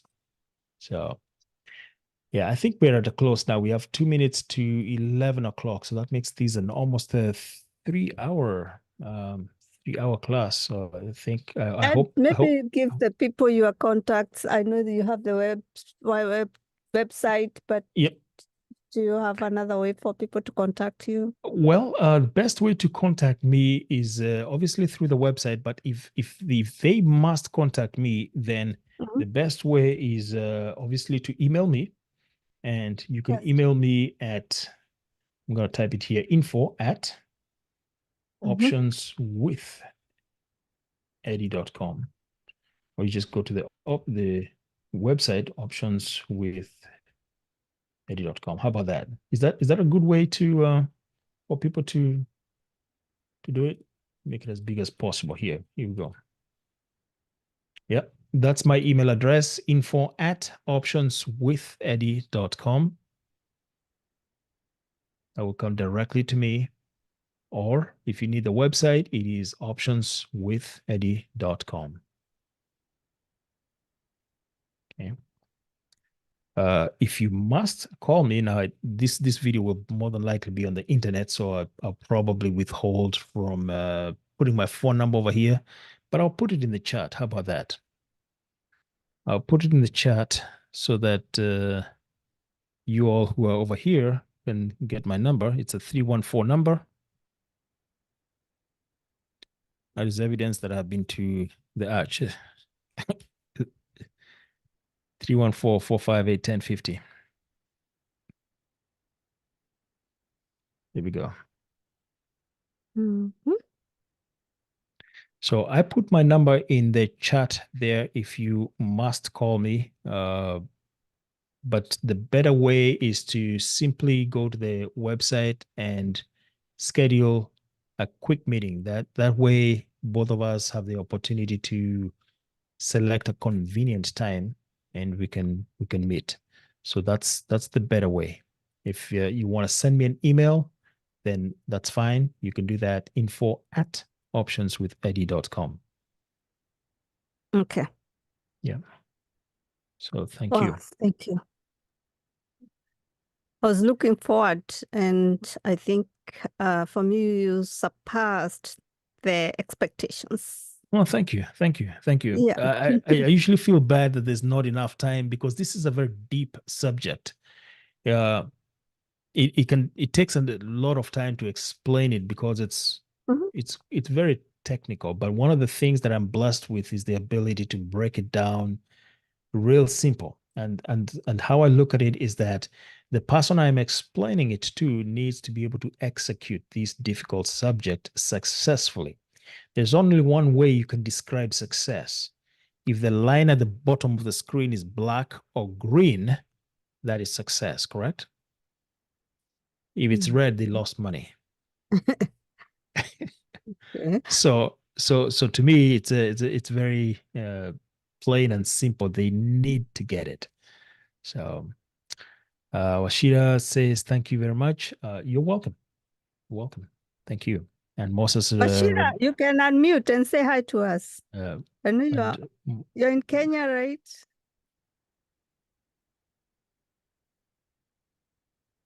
Or maybe he's not able to talk.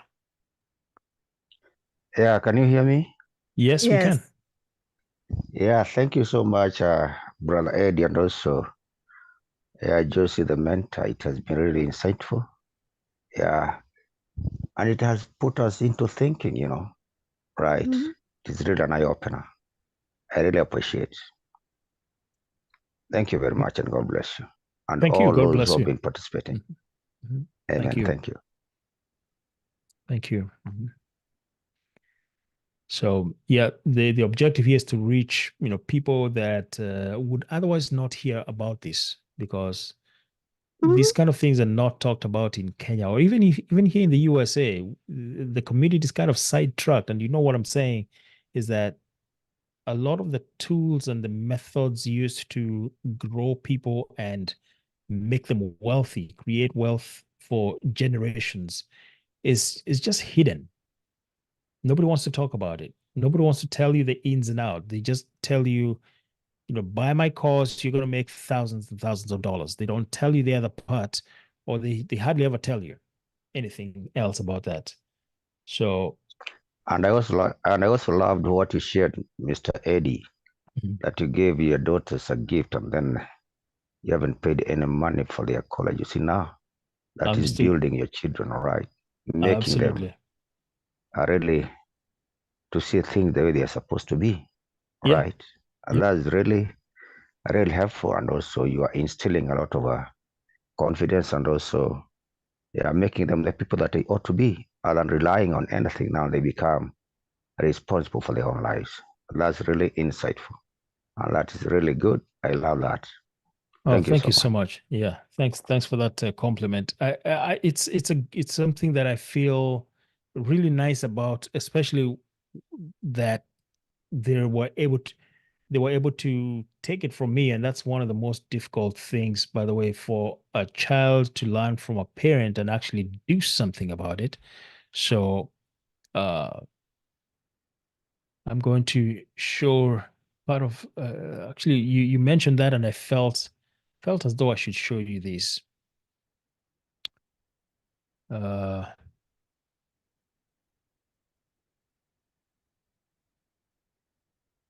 want to show you this. Am I still sharing my screen? I'm going to share my screen here for a second.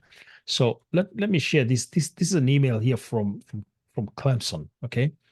And it was sent yesterday. And look at that. Amount due is $0. I did not spend a dime on this. She paid it herself. Oh. Do you know how much it cost to go to Clemson? It costs a lot of money. Many zeros at the end. Wow. Yeah. She's 19, by the way. That's really nice. Yeah. 19. So you get results like this as a father. You teach your children, you pass it on, and you know that they are going to, once they see results like that, when she talks to her friends and says, I paid for my class. My father didn't have to pay for it, right? And that's inspiration. Guess what she's going to do with her children? My prayer is that this is going to continue. I know that I've given her a gift and a skill that she can use, not just in her own generation, but to my grandchildren. That is my prayer, that my grandchildren will grow up with a skill that is not common, right? Nobody will have to tell them that you got to wear a tie and all that kind of stuff. No, they know how to make their money from home. And this young generation, by the way, they are much smarter than us, right? They are so smart. These kids, my goodness, they show me stuff. These days, I don't even bother learning stuff on my phone. I just hand it to them and tell them, do it. I pull the old man, trick. Tell them, can you fix this for me? They fix it for me in like 2 minutes. Not that I don't know how to do it, but I want them to have that joy of, doing something for me. So we've been there. All right. So that's awesome. And then personally, I have to drop out. And thank you so much. I've already enjoyed. And see you next time, God willing. All right. Shalom, shalom. Yep. Thank you. Thank you so much, Pastor. Thank you, Pastor. All right. Josie, I think my time is also up. I don't want to overextend my welcome here, but you will get a recording of these, plus all the people that registered. Yes. They came to my email, so I will send that over to you and all the information, and you can share with them the details.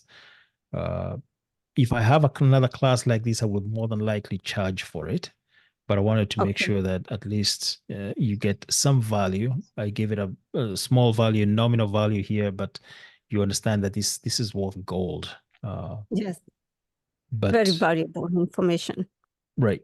And Mhm. we'll break it down even further. The classes are not usually this long. I break it down into just 1 hour at a time because it's way too much to understand or to consume, not to understand, but to Mhm. consume Yep. at a time. So, all right. I'm gonna Oh, stop thank you sharing my so screen much. here. Yeah, thank you. That was really awesome. And thank you everyone who joined. I don't know everyone, but thank you. We really appreciate you being here. Jeffrey, Moses, Miriam, even Ashley is stuck with us. Jaden left almost, but he was here for a long time. Yep. And my newfound cousin, Miriam. Yeah, Miriam, yeah. Miriam, show me your. Can I see you? Maybe I don't know. Is she still online? Maybe Yeah, she's not. she's there. I can see her there. Yeah. Maybe okay, that's my cousin. Hey, cousin. Yes. Yeah. Well, you have my number now, Nice to so you meet can you, Miriam. call me. Mhm. We need to meet. And we can't hear you, by the way. So Yeah, you're muted. Oh, I'm sorry. I've not seen you for some time. okay. Yeah. Yeah. Give us a You call. must be in a dark area. Oh, I'm sorry. I know the lights are off. I'm sorry. Yeah. Okay. All right. Good deal. All right. All right. All right. Good night. Good night. All right, guys. Thank you.